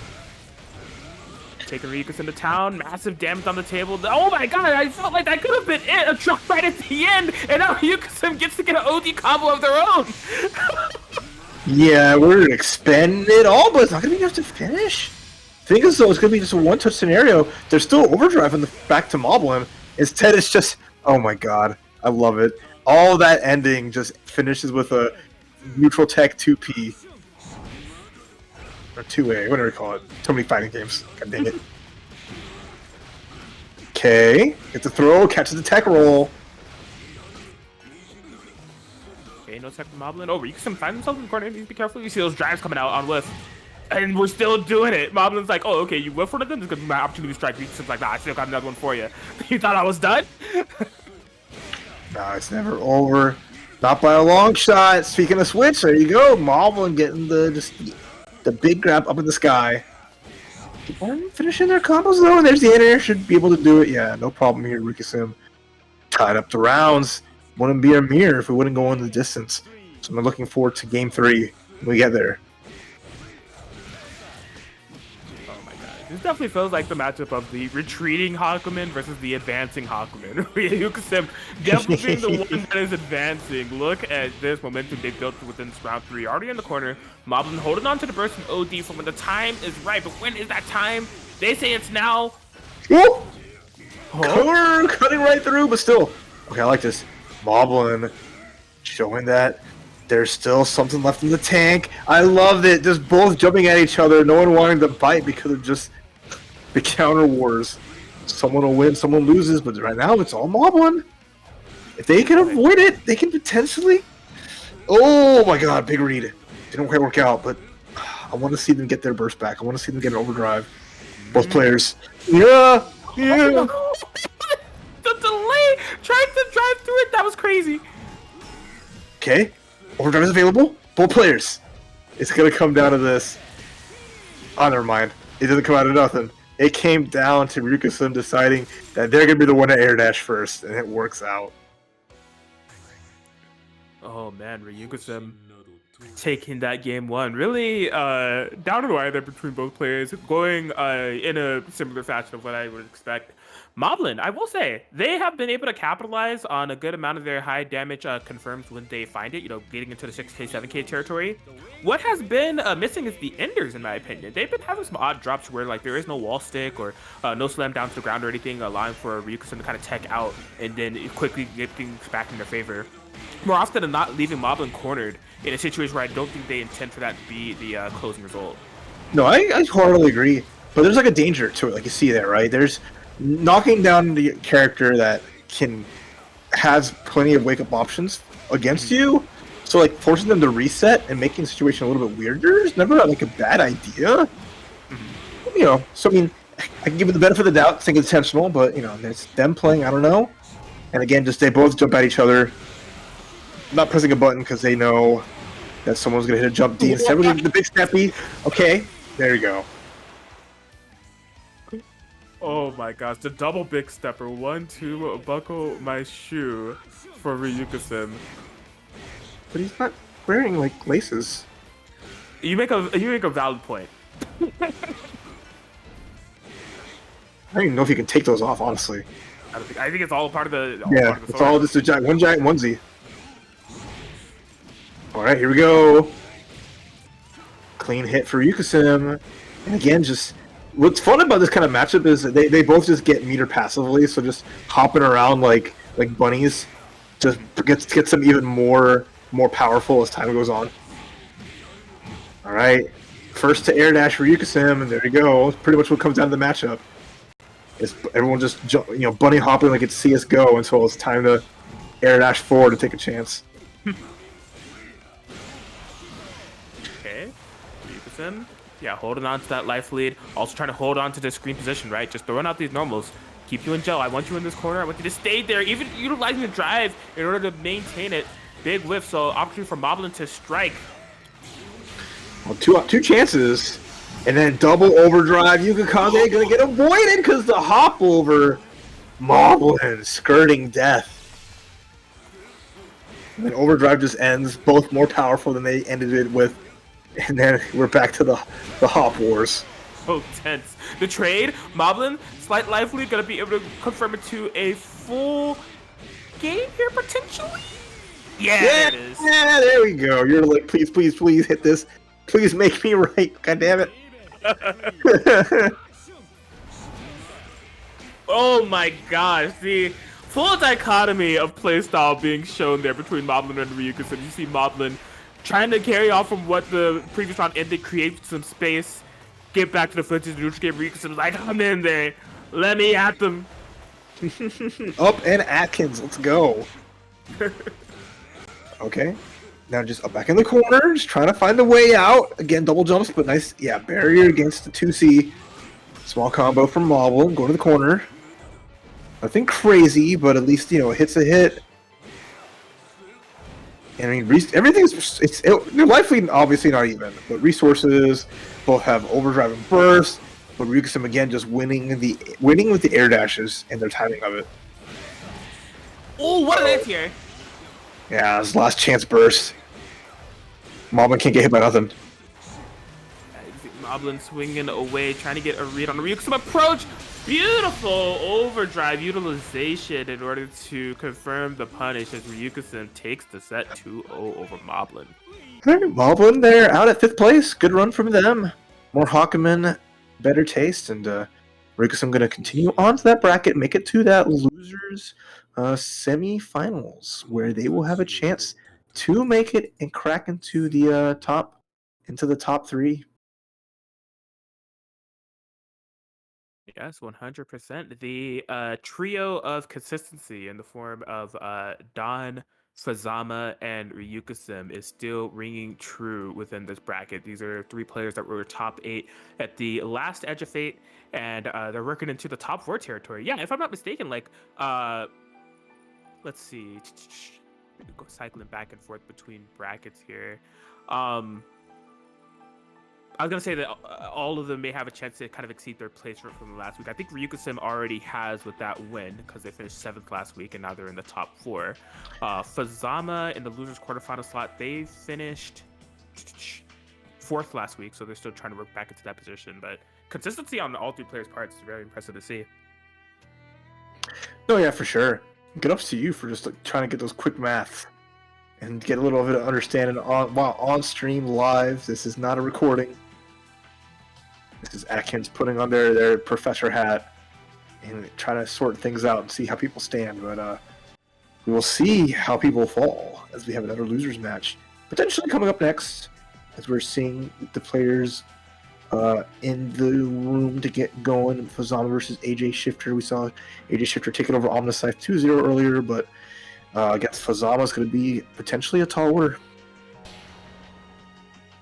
Yep, and we'll have to see how. Oh no, sorry, I was getting players confused there. That was Master Squidward that had the Chirumi and Bullet combo. AJ Shifter is a lover of Murakumo units, the V13 kind. So I'll be interested to see it. You know, you don't see new extremely prevalent within the metagame of Centralfiction nowadays. So yeah, you get your lambdas if anything. Yeah, but new just working harder than they'd like.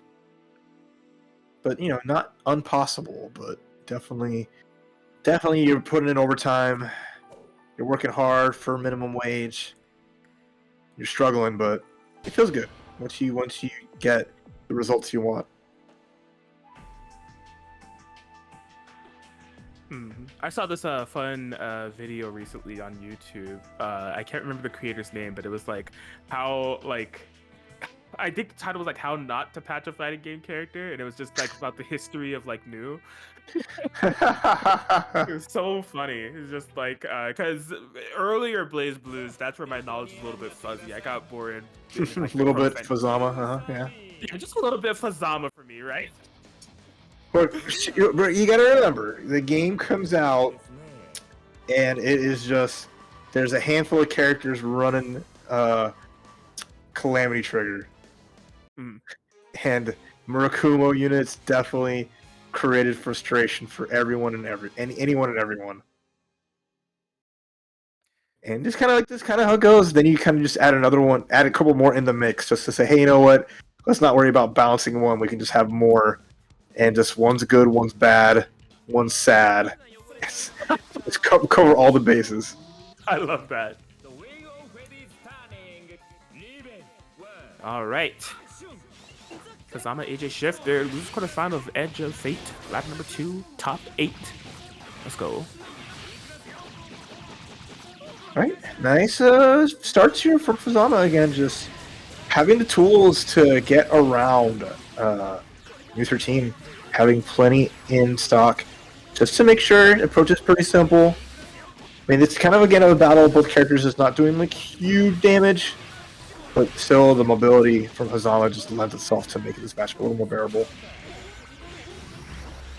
Yeah, one thing I remember from AJ Shifter's previous match against the Omnisides was just winning those early sequences and then just sitting on the life lead ever so comfortably. So you could guarantee that that's going to be some type of flow or momentum they're going to be looking for in this matchup. Can be easier said than done with a super high mobile character in the case of Hazama here. So, but oh my god, what a snipe! Maybe, prove me wrong. You have the tools to do so. Like I said, spend the time, run out all of the overdrive on the side of Fazama, and just cash out some. It's expensive to get the job done, but now it's a pixel. Yeah, I like that. Really smart from AJ Shifter. They just made sure that the restoration overdrive on Hazama was not a factor, and made it a one-touch game after that.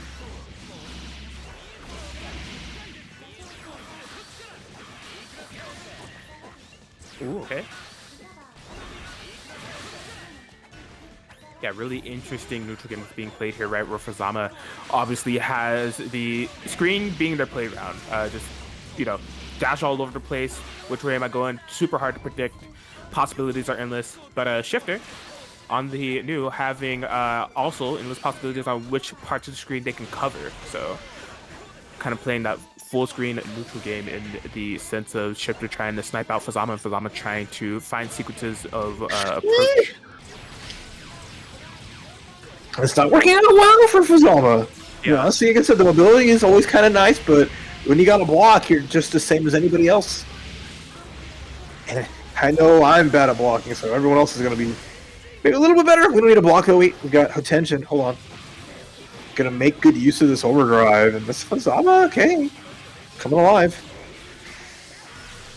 Yeah, I mean, courtesy of that overdrive, a little bit of the soul drain tendencies definitely paying off as Fazama's going to be able to absolutely guarantee the life lead. Still needs one more hit in order to make it happen. Oh my gosh! Don't move. The world's more expensive overdrive. Try to find a little pocket, but ugh. AJ took a risk, didn't pay off, and now Fazama feels good. Right. Shifter immediately out of the corner U, but can't quite find anything too significant on the pressure game thus far. Fazama gonna be able to squeal their way out of there. Getting caught, try to Ouroboros, and then just starting to the reset, side swap around, AJ Shifter shifting away just to stay with it, but wake up to a denies. Fazama's gonna trade in the corner. Let's see, is it gonna wake up super? Is AJ Shifter gonna let it rip? No, not quite. Didn't believe in it. I would have liked to see them take a chance, but now it's going to be Fazama with a huge extension here. Yeah, huge is correct, and it ended up being fatal altogether for Fazama. Going up 1 within the set. Yeah, just, all they needed was that corner. Take the corner, get the mix-up, get the hit. AJ Shifter's life is forfeit, and now Fazama 1 game away from making the losers of the semifinals.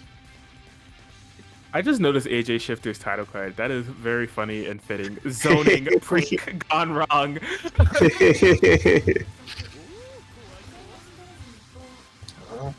Joke's on them.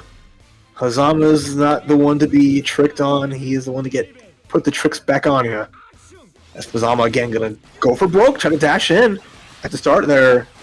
AJ finding something, but there's a command grab, there's some damage, and a solid start for Fazama. Yeah, I think this is definitely a case where it's just like, it's not a matter of AJ Shifter having to figure out how to play the matchup. Their mindset is definitely within the right place of trying to snipe out Hazama. It's just a matter of that it's hard. Like, it's just straight up difficult trying to keep this character in place, and get control of the screen. This offensive sequence still here for Shifter, definitely paying off. I'm liking what I'm seeing here thus far. Fazama not having many opportunities to play the game much at all. Yeah, it's a tough part about these kind of matchups when you're playing against those dastardly zoners, those pranking TikTok zoners. They're just gonna walk up to you asking for the time, and then you don't wear a watch, and you feel like you're dumb. TikTok zoner.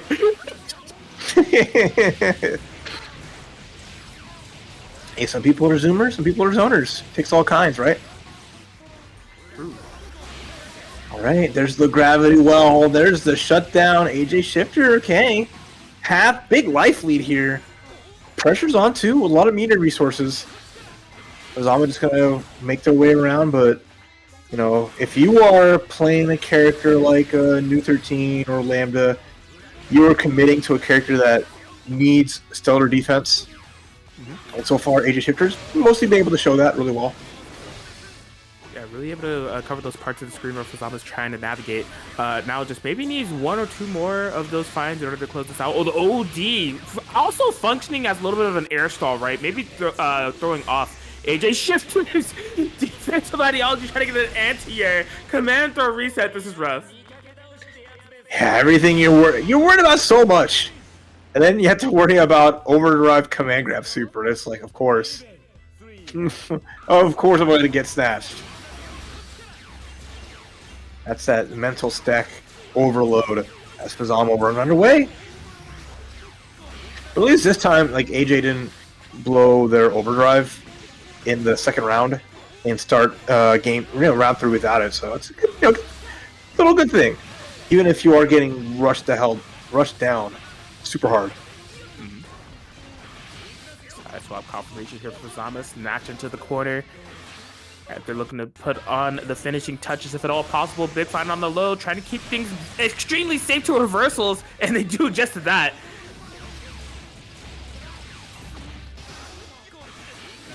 No purpose today.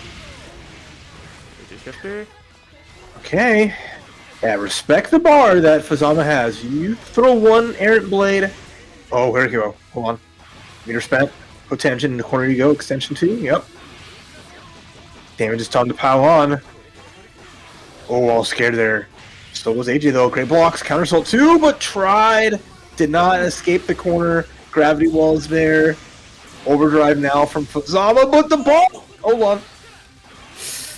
Oh, this is making me so nervous, Raph. Yeah, Fazama will be able to take it. You can see, like, at the end there, AJ Shifter, although impressive, cycling through a ton of defensive options, just a matter of 1, just good defense, 2, burst utilization as the final stand, and then 3, that reversal distortion to get Fazama off of them. But, like, at the end, getting towards the end there, it's just coming to a point of, like, there's no more defensive resources to spend. It just comes down to trying to find a win the neutral game. And no matter which way that AJ Shifter was able to get Fazama off of them, Fazama just always found a way back in. But impressive run from AJ altogether. I still really enjoyed watching their new Get Things Done, but it will be Fazama who's progressing on within the bracket. Yeah, always hard to, always a hard road playing some of the best players, but showing that you can stack up with them, hopefully give you that confidence that you need to continue competing and warming up for the next one. So thank you, AJ, for being a part of the show, and look forward to seeing what more you bring to the table at Edge of Fate. But now we have our final 4 ready to go as we are closing on finishing up week number 2 of Edge of Fate.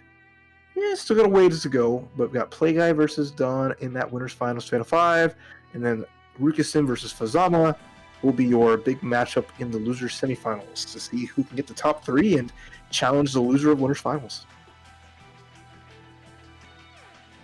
Indeed. Good little flow of characters here. Only 1 repeat character within this top 8, if I'm not mistaken, in terms of Hakumen being shown by Ryukusim and Moblin, but within the top 4, we have the spread of Ragna, Relius, Hakumen, and Hazama. So yeah, good little selection of some variety of legacy characters, both like some of from moderately moderately newer I say newer in a game series that's been out for a while, but that just shows even if you come into the game at some late at some point, sometimes picking the tried and trues will make it worth your while and make it work for you.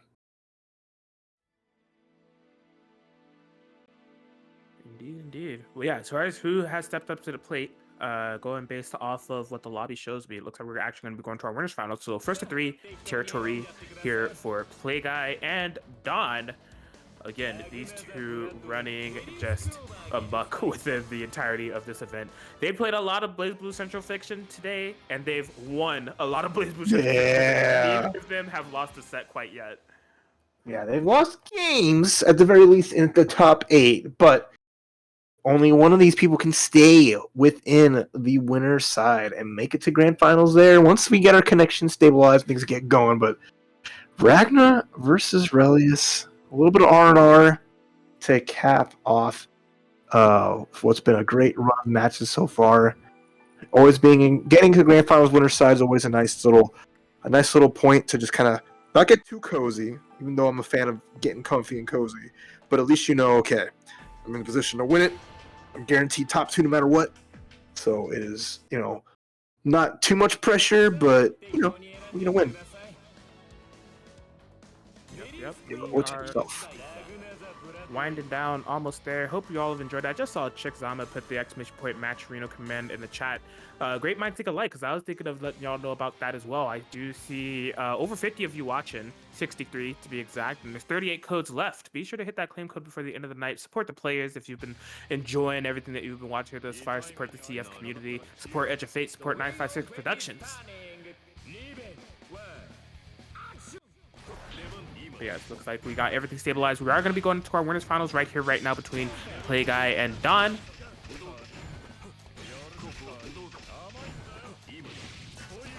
Alright, so yeah, I do see Don mixed up between... Yeah, that's one thing I was going to worry about, because Don is mixed up between the ground and air game extremely well. Courtesy of a couple of IEDs, but we know Play Guy to be having some of the best JAs in the game. Yeah. Just like jabbing and locking you out from air from a defensive or offensive standpoint. They're so solid at that. So one of them does come out. Yeah, that was a really early start, especially seeing the doll go down, like, within just like that. And already it's looking a little rough here, as Wifey is taking a couple of hits, and already she's out of commission again. Twice in the span of 50 in-game seconds. Despite all that, though, Play Guy finally gets the lead after all is said and done. Yep, it's up there for the ideology of using that meter in terms of rapid cancels to amplify the approach, enhance the mix-ups, provide the layers available in order to keep their opponent on their toes. But playing a little bit of the cat and mouse game, right? Interestingly enough, Play Guy is the one that has the life lead, but they recognize the dangers in staying still against a character like Relius Clover. 5A anti-air doesn't quite cut the mustard. That's the thing people still say nowadays. The mustard. I'm full of plenty of, I wouldn't say old-fashioned sayings, but it's like, stuff that's definitely not of the times. Oh my god, overdrive right in your face. I love that. I love that so much. But instead, Dom's just like, sick. Goodbye. That's a cool overdrive you have there, friend. Oh man. It's so crazy how the closing 20 seconds of that worked out. Because Play Guy actually had the life lead, but as I said, they did not want to get too comfy trying to sit on it. You're just one doll setup, one distortion spin of the doll acting, beyond Relius and opening up some approach. Play Guy didn't want to be subject to that, but Don was just able to chip things out, get the life lead, and force that interaction from Play Guy to try to bring things back. Oh my god, Don just does not stop. That's just kind of the hard part, right? Ragnar, good old, honest, hard-hitting guy, but getting ganged up on. Ain't gonna make it easy. There's a small little pickup. There's the trade anti-air. There was a delayed burst bait. Instead, it's just gonna be nothing. It's gonna be absolutely nothing. The wife is swinging at ghosts. Yes, Play Guy navigating via Blood Scythe. Oh, cross-up DPL Classico. Gotta bust those out at least once, but you won't do it again. Okay, you won't do it again. Instead, it's gonna be the 6v OD. Man, just a 3-touch sequence for Play Guy of Ragnar the Blood Edge Certified Hood Classics. You got the Blood Scythe out of pressure into a full combo, cross up Inferno Divider RC cancel, and then overhead OD activation for the clean 3-piece. That's a Ragnar player's dream sequence right there.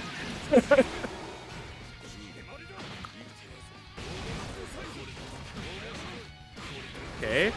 Play Guy trying to make this dream continue on as they're working on a near perfect situation. Already have Dawn under immense trouble, catch the tech, forcing the burst out of Dawn, but maybe not the worst burst in the world. Get rewarded with this corner pressure as they get to even up the life totals slowly but surely. Powerful conversion into the Oki. Play Guy's in trouble here. Who knows what got hit? Oh no! No one's getting their knockdowns, no one's finishing the job, and now we're just gonna watch double overhead, triple, quadruple, quintuple, septuple, how many upples? Overhead's coming out, but Dawn was just, I'm good, I'm chilling. Wife, attend me. Oh my gosh. Just moving Play Guy towards that corner through presence alone. Sniping away. Play Guy. Oh my gosh! I wonder what that clipped. Was it an anti-air attempt there from Dawn? I can't believe it. Maybe a little too late, but if you're Play Guy, you are all about it. Thanks for just getting blessed by a nice combo starter to finish the job. Man, oh man. I mean, Dawn has been extremely good in holding down the neutral game and forcing Play Guy to approach. I thought that was going to be exactly the way that round ended, of just like a Play Guy running to a wall of defense and options that is Dawn, but able to find a way to make it happen. And still, Dawn is at least turning things back around and trying to get something a little bit going. But, you know, gotta make sure you tie things up. Oh my god! How many, like, crazy clashes are we gonna find here? Jeez. And, like, based off of what Play Guy did immediately after, that felt intentional as hell. Like, you're built different. Oh, big boot. And, you know, a little bit of hiccups. TRM active again, and this is Play Guy just going back into the groove. Ugh, tired of these very blue characters on these very blue stages. I know it's Blazblue, but please, come on. Oh my god. Alright. Ah, I love that. Just standing up into the 5A throw. It doesn't actually work that time. And Dawn just saying, you're gonna back away. Never mind. Oh my god, every time he just finds that little gap to get the scythe. I can't believe it. Like, the scythe usage from Play Guy has just been insane. Able to call out the sway as well. Wow. Just the most little casual spin, and then just like Ragnar's like just right in his face. God, that hurts. What? There it is. With 5A gets the TRM. You are not immune. Yes, a lot of these throws have been making contact with the Play Guy, of the purple variety, of the TRM variety. And a lot of everything has been working out for Play Guy within this set. Dude, how many blood signs have made contact? That has to be number 5. Hey, if it's not missing, don't stop doing it. All right, Carnage Scissors. We got the Ragnar Perfect 2. Okay, Play Guy 2 up. Dude, it is a Play Guy world, and we're not playing in it. We're not existing in it. We're just, you know, having the pleasure of being able to watch the spectacle that is the Play Guy universe. Because, man, it just feels like they can't make a wrong decision. They are able to close the gap in a variety of different eccentric ways. Blood Scythe has been a key tool in terms of being able to do so. And from there, their offense has just been on point. You know, Strike Throw Mind Game has just been really catching Dawn off guard. Yeah, you think? With the great wave of the strike throw mentality in modern fighting games, people will be ready. But this is a classic fighter, and those newfangled strategies can, you know, succeed wherever you go. Oh, that's a classic. That's an Arxis classic. The double jump to bait the anti-air, hitting a full hit and just reminding people like, hey, I got big jumps. Anime game. Yep.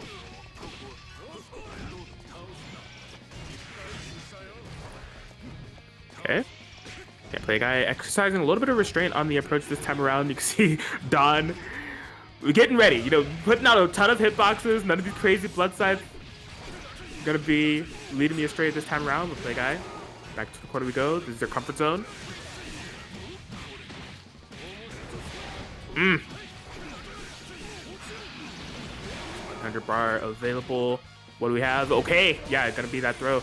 I was gonna say, if they're gonna be going for any type of meaty situations or anything, you already know there's gonna be rapid cancels for days, high lows to overwhelm the opponent with the onslaught of offense. But play guy, one round away from going into the grand finals winner side, establishing themselves as a undisputed contender within the grand final side, not dropping any game throughout the entirety of the night. Don, look for an opportunity to strike back. Yeah, a little something. It's gonna need a lot more than that because play guy's the guy, and he's making it work out. Though, here we go. Don with the full confirm. Has to watch out though. Yeah, I gotta recall the drive. Got enough of it left, so yeah, good pressure. Can't even do for a nice counter assault there, especially because that angle to jump in, and that's just sometimes Aurelius round occurs. Play guy though, wait a minute. Because he hit the doll, but it was RC. Wait a minute. Ragnar has infinite health. Remember? Yeah. Dude, potentially infinite health. There's no way, right? There's no way, right? What? Backdash in the corner, okay. Oh, counter hit jump. There's a lot of bar there on play guy's side. He's got more than a hit's worth of life in him. The guy who plays Burst, it's not undoable. It's just insane. If play guy's really gonna make this happen, you're committed now. Oh, but locked out of this corner, finds a way to get out. That's it! The needle, you gotta be kidding me! Play guy! Oh my god, a Ragnar. It was not a Aurelius round, it was a Ragnar round. As you have him with a sliver of life, but then protagonist powers activate. The plot armor is too thick. Atkins, it's too thick. Ain't no way, man. Play guy. No life point to be found is what you think, but there's just a slight little sliver there. A sliver and a dream executed on. Play guy. I said they had the dream round earlier of what every Ragnar player would want, and that dream just extended throughout the entirety of the set. What a... what a display. Yeah. just to never say die, right? Oh, you let me live. There's a, so you're saying there's a chance. That's all it comes down to. That's just the power of a great player. It is even in the most dire situations, even when all hope seems lost. As long as there's a crack and there's a opportunity to be made, damn, they'll take them. Absolutely. Well, that's going to be play guy within the grand finals winner side here of Edge of Fate Week 2. It's looking like a play guy type of night. It's going to take somebody to kind of reverse the headcanon here of Ragnar being the super plot armored protagonist in the form of play guy. But there are 3 individuals that are more than capable enough to do it. In fact, there's 3 individuals that I've been talking about all night that were within top 8 of Edge of Fate Week 1. Ryukusum, Fazama, and Don. They'll be duking it out. Only one can emerge.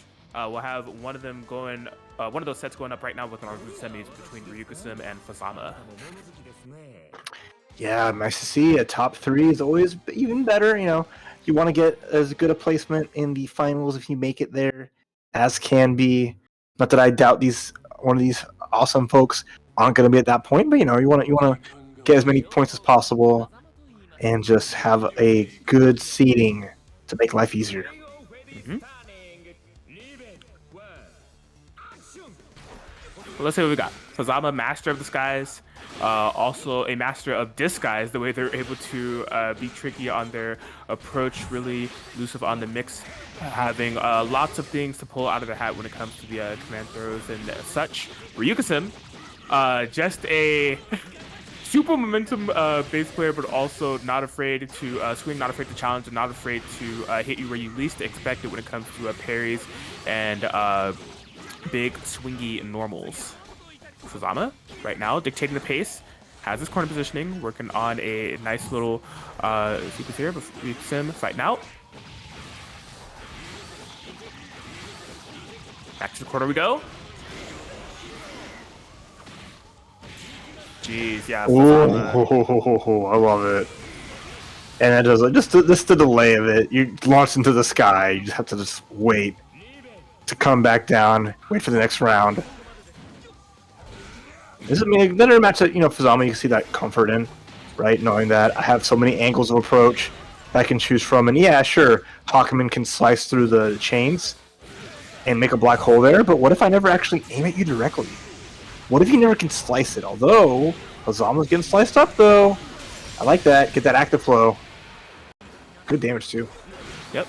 Where Ryukin wants to be. And oh my gosh! It's almost like you were able to tell exactly what's going to happen there. Slicing one of those chains, creating a bit of a no-fly zone for Hazama that Fuzama just flew straight into, allowing for a full confirm for Ryukin. Nicely done.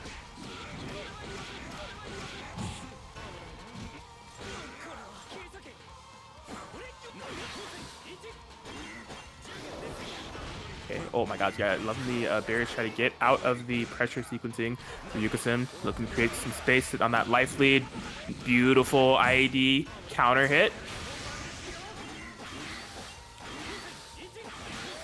All right, try to get some life back. 5A in here. Oh, and then just navigating, finding this most scoopiest of air scoops. Didn't quite make anything big, but at the very least, you see Fuzama converting something, getting some damage, and it adds up too. I love that. Making sure you get like that particular move, adding up so much 5K, but the jumping, wait a minute. Oh my gosh, that was sick. Side swap confirmation for Ryukin. Just guarantee that corner, forcing an air tech, keeping the pressure, keeping the hope alive. Ryukin trying to close it out. Fuzama flying, getting out of dodge. Maybe able to build out that OD in time. And the air comes out. There's a burst available. That's the last hope for Fuzama, but they got meter. They have resources. Activation. Wants to get a bunch of Magatama. I like that. Getting the meter naturally. Gonna avoid the super overhead. Yep. After all said and done, it's just like, the tried and true. Man. When it came to that super usage, I was not sure if that was going to be able to actually make contact, but Ryukin just, overwhelming Fuzama with options, just dashes straight into your face out of nowhere, and then like, oh, oops, I got an overhead as well.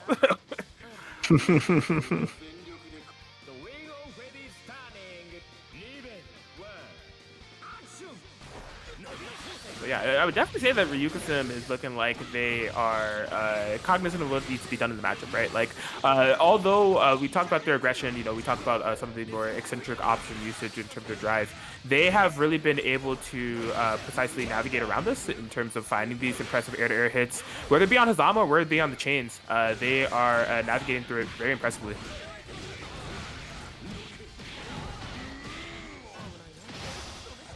Slaying. Woo!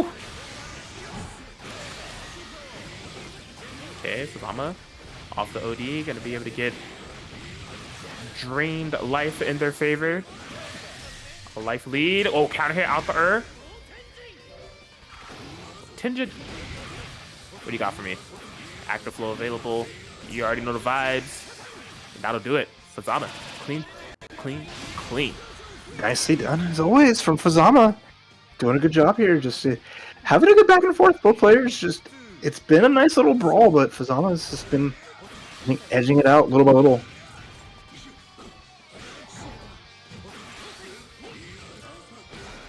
Oh man, behind the back.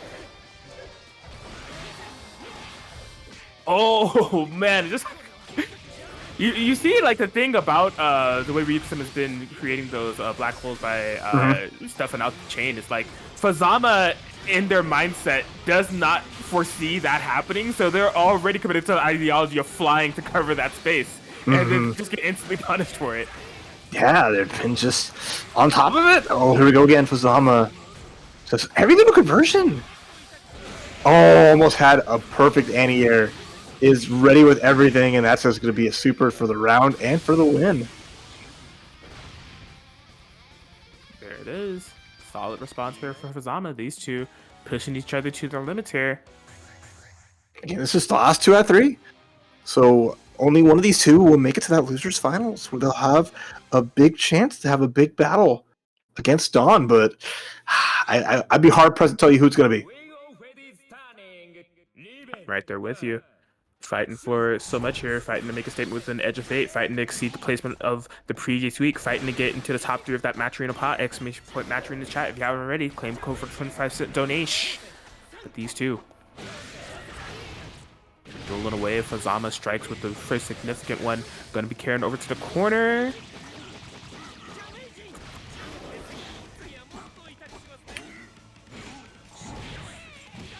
Okay. Able to find a way out on the chase, on the prowl. The longest air barrier hold I've ever seen. And then just another 5A anti-air. Every little thing making do is Fazama just cool, calm, collected. Gets the dodge, gets the drive. Here we go. Big combo. And knockdown. We have meter here.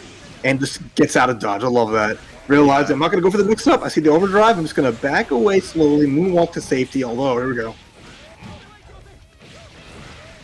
What is safety? Who is safe? No one's safe. Yeah, I mean, although retreating to safety, it was a retreat to begin with, so it allowed an opportunity for Ryukusim to strike, but it looks like Fazama is able to pick up the pieces, bring things back in their favor, and Fazama will be on the game point with that. Yeah, safety is something that I have noticed in the way that Fazama kind of constructed pressure in the routing. Like, always leaving those little gaps to say, oh, are you going to burst? Are you going to overdrive? Like, what are you thinking here? Just a really cautious player.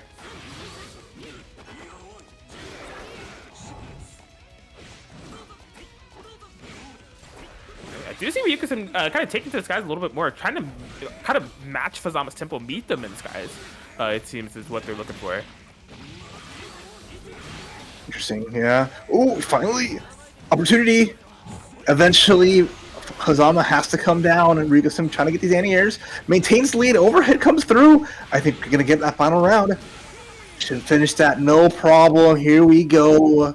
One round is going to dictate who will move on between these two titans and get to that losers finals. I love this back and forth. It's been so good, but just immediately zooming in, getting the scoop, getting the side swap, maximizing the amount of damage you can get to. Really nice. A nice crisp 3K from Fazama to start things off. Oh, that was tricky. Ended up being a low all along. Fazama, exactly where you want to be, but Ryukusim always able to find an opportunity to get those massive bursts in their favor. This could be one in the form of a Yukikaze. Oh no! I think they were looking for a little bit more there. Not rewarded with this. Fazama's going to be able to find a reversal. Is this the end? Could it be? It is. Yeah. Excellently done. Fazama taking that 2-1 and just a barn burner of a set between those two.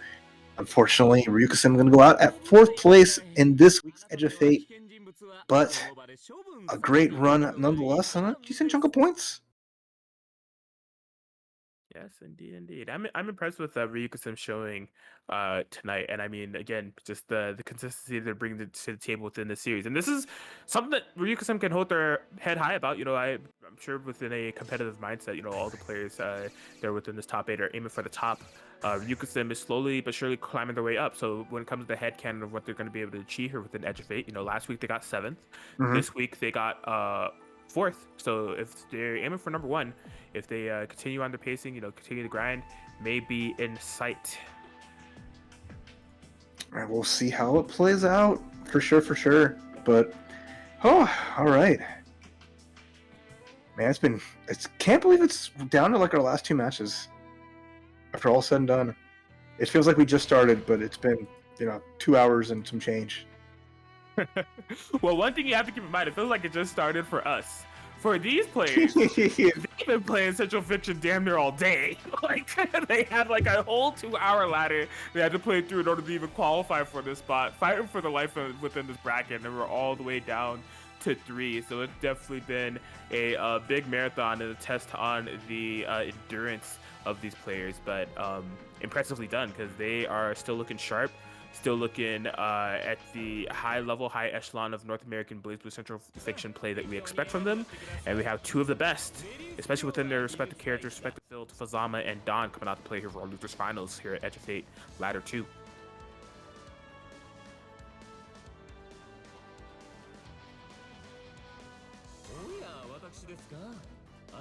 Alright, locked and loaded. The battle of the baddies, Fazama and Aurelius, with Aragno waiting in the wings. They both want revenge on the hero of Blazblue.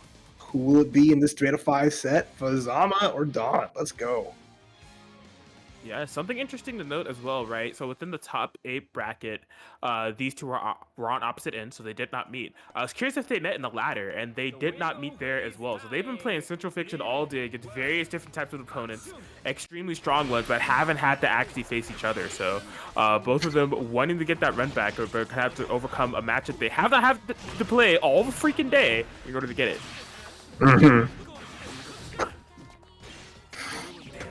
All right. Trying to just start things off here.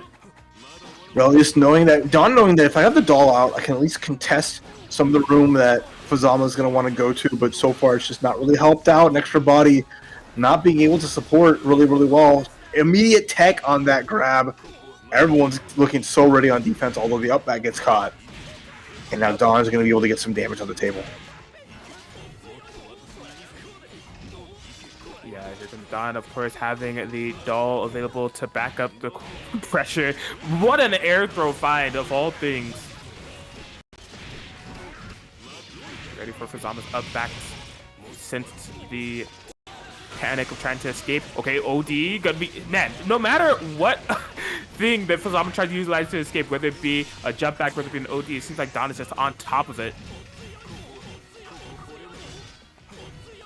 Great defense throughout the entirety of this sequence, but there's still one more mix to be had as we steal the corner. Don.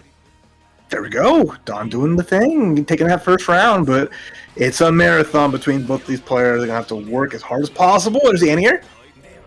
Gets a hit, gets something going here.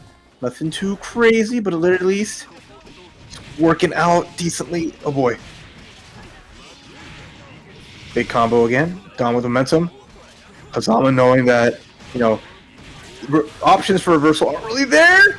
Gets a big hit with the overdrive too, just to get all that doll gauge back. So more pressure is going to be relentless here.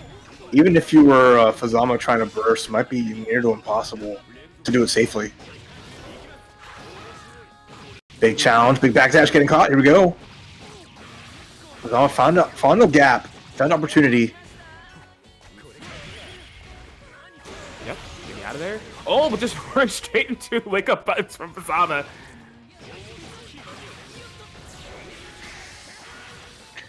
All right, damage comes out. Damage comes through. Fazama's going to make sure rounds are tied up for these two. And now, oh, this is still just game 1, but the back and forth has been great. It just feels like they measure up so evenly.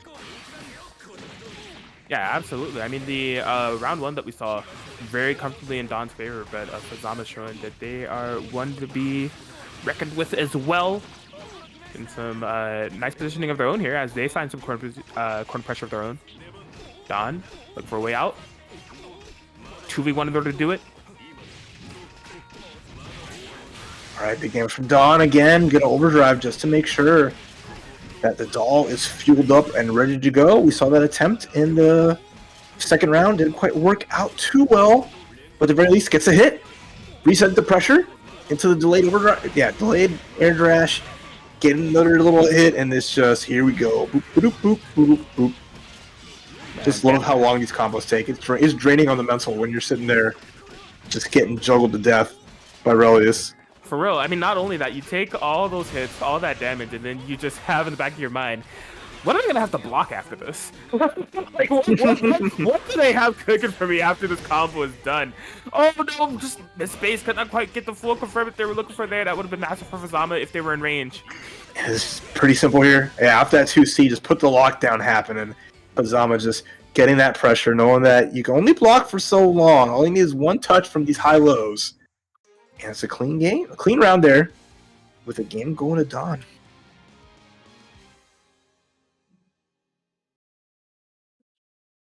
Yeah, and I just love how relentless Dawn gets when they do find the offensive flow within their pressure game, right? Just really just abusing what they have at their disposal, right? Being able to constantly cycle the pressure in and out with Doll overhead. Side swaps right there, right? Which side, who knows? I got a hit, so I'm going to expose these flaws within your defensive game plan. You can only defend for so long. How do we get out of here?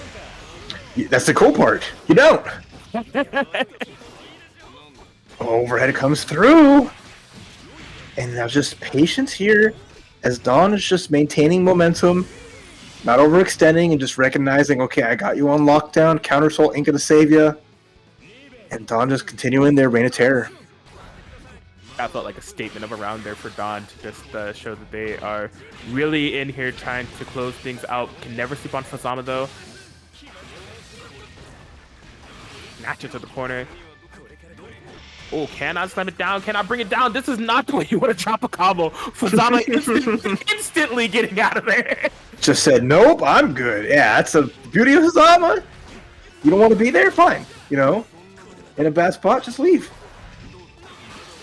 The corner, under pressure, puppet character, hit the bricks. Okay, counter, nothing from it though. Although Fazama just happy with the life lead. Even if he's not getting anything going and gets the combo. Hotenjin, activate. It should just, we'll see. I thought this is the round, but with a small drop. Alright, there you go. Elevator action, landed right on top. Yeah, they've been getting a lot of mileage off of that fully vertical right on top of your chain, right? It's been baiting out some of the anti-air attempts there from Dawn. I have been seeing them kind of trying to go for that same timing. Oh, okay, big burst bait here for Fazama, it looks like. But yeah, that's just the power of Fazama, right? Just being able to air stall so much, mix up your approach. It's easier said than done, knocking this character out of the skies. Oh, now look at finally Dawn getting a hit. And we've seen how well they've activated the pressure. That was, you reacted with a grab that wasn't there. You got hit by the jump over shimmy. And damage is starting to pile on here as Dawn gets in here. Wait a minute. 2C. Fazama escapes. Starting to get a little rough on the edges for both players. Ooh, beautiful. Yeah, I think Dawn has recognized the willingness of Fazama to up back, trying to cover that airspace utilization of the doll to do so, but it's Fazama who's able to strike blood. All right, well done, Fazama again. We talked about them keeping cool under pressure, and with that, they tie things up 1-1 as they just found those gaps in the pressure to get like a 2C or find a way out, and Fazama with a life lead.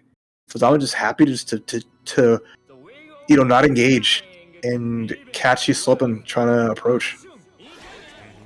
This is a good one. I want to say and I want to believe that we're in for a full 5 games between the two of these players because, I mean, again, I was talking about confident Dawn looks when they play and just the just sheer like willpower that they have within their endless cycle of pressure. But Fazama, also a player that I kind of mentioned earlier, just really having the endurance factor, can go the long haul and can make adaptations on the fly. Some of the best that we have here. Yeah, so far so good. And now we just have Fazama again doing what they do best. Just big chillin'. Yeah, they're blocking, they're backdashing in the corner, but they have plenty of resources. And they got plenty of patience. Holding onto that bar just to wait for their turn. And there you see it again, 2C in here. Hotenjin whiffs, but it's okay. We get another hit, we get another chance, more RC, more pressure, and what the hell was that? I would not be able to tell you. I can say the Fazama, that anti-air that they found was pretty key because the barrier was getting quite low and it's still getting low. I would have pointed attention to that because they can only use it for so long. They're trying to get Relius from on on top of them essentially, but to no avail. One of the few people who don't want Relius on top of him. And now Fazama ODs just to keep something going, but yeah, you're do or die territory here with barely any barrier left. Dawn here with meter, gonna get the command grab instead, layered in between, and should be enough to finish the job on that round. Oh my gosh, that was just a full display of the persistence of Dawn. Fazama had the life lead for like a good majority of that round, but Dawn was just gas, you know, just keeping the foot on the pedal when it came to the offense, noticing that they were dwindling down Fazama, and was able to just, you know, basically able to get that round as a matter of draining Fazama's resources through life and barrier.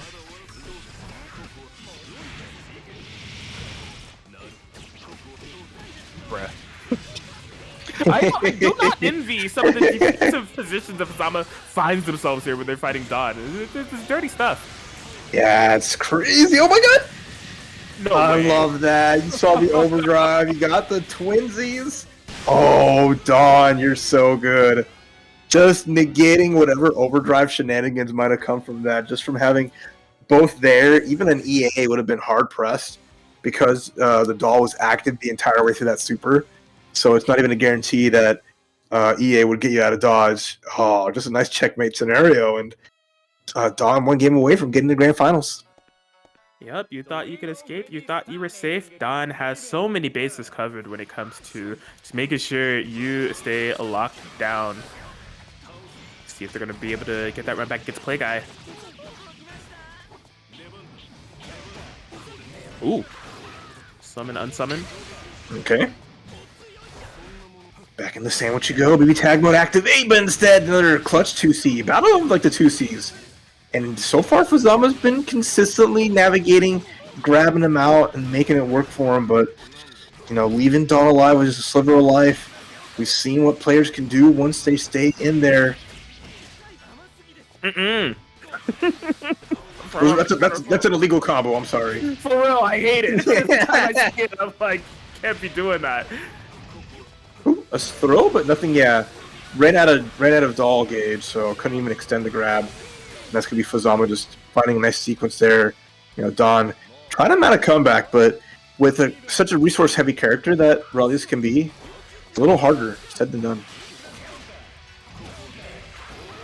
Wild hitbox interaction there happened on the reverse hit anti-air there from Dawn, but Fazama, his conversions have been insanely on point. Always impressed with the routing, well over 4K. Looking for the overhead, but keep the pressure going. Dawn, get me out of here.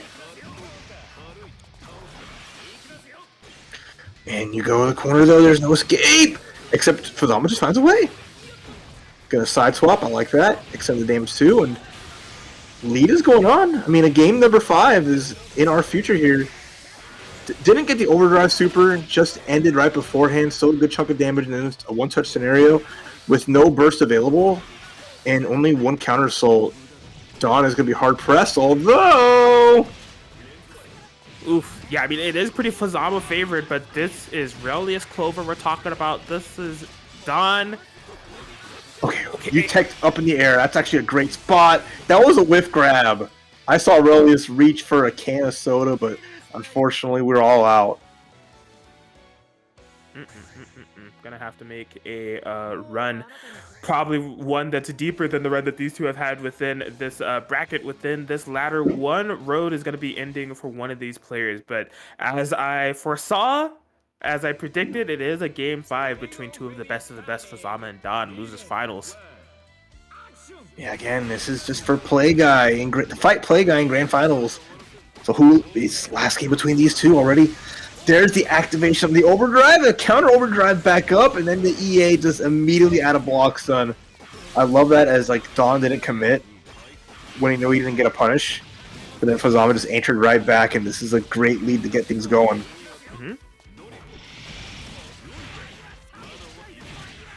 Okay.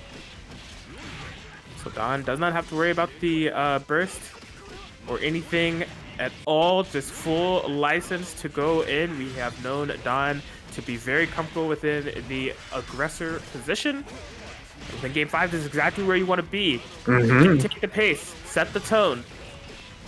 Yeah, and getting up around it also helps. Still needs one more good thing out of it, but Fazama has been the master of just finding their way out. Double overdrive again. This round's going to end the same way it started.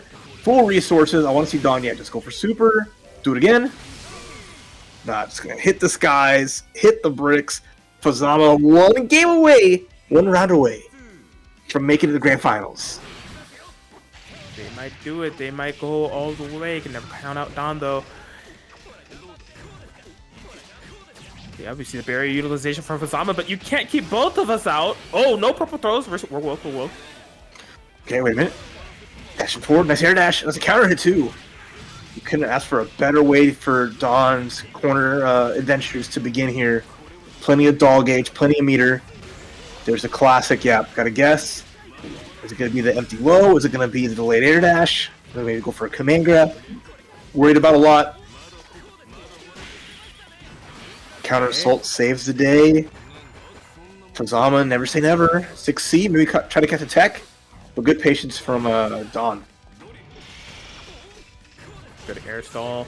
Don just trying to close things out. Yeah, we'll spin some distortion if we need to do it.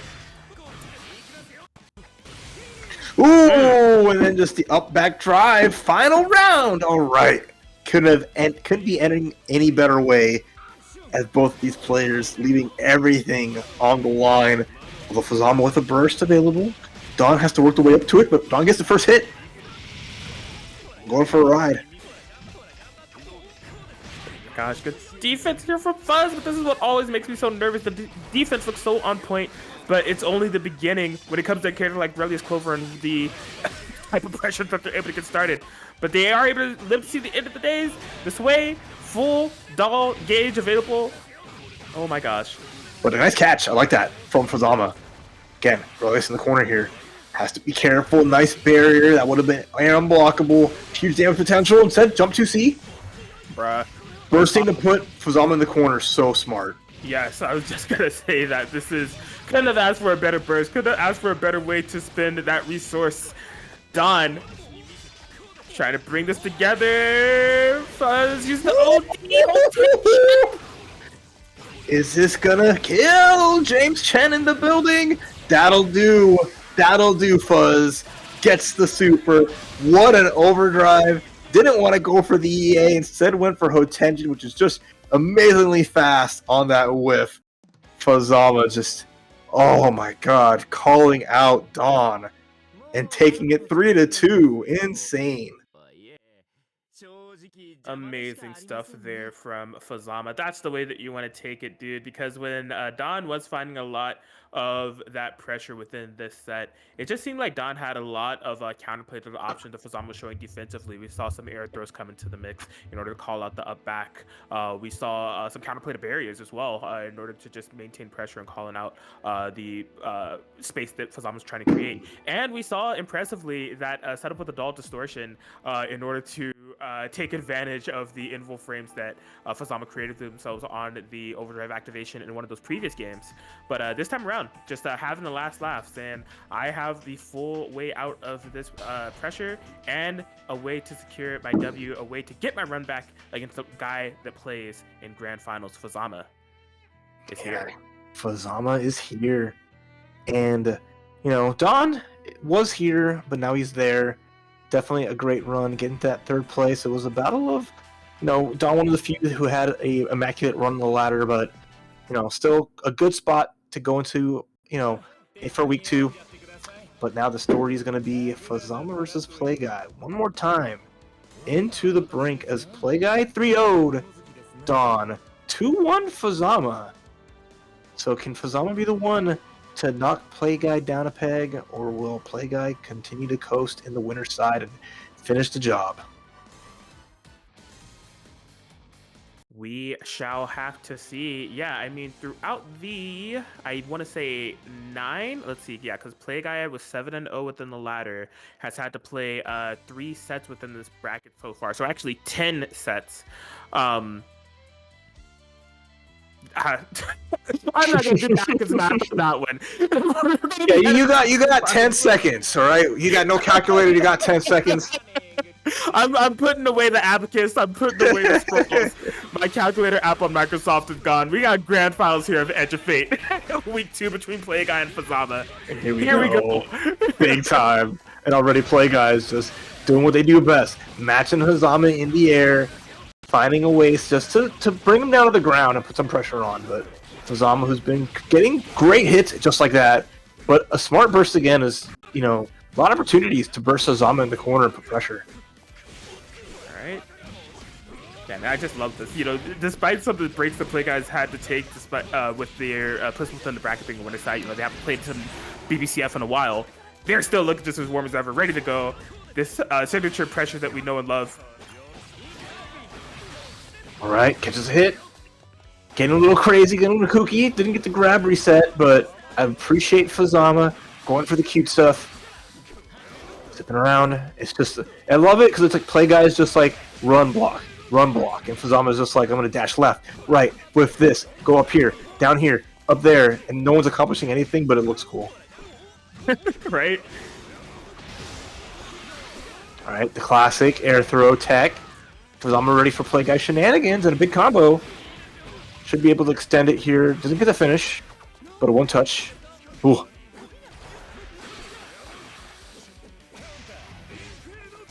Oh no! A little too late on that one. Try to get the perfect cross up Inferno Divider, but missed the mark.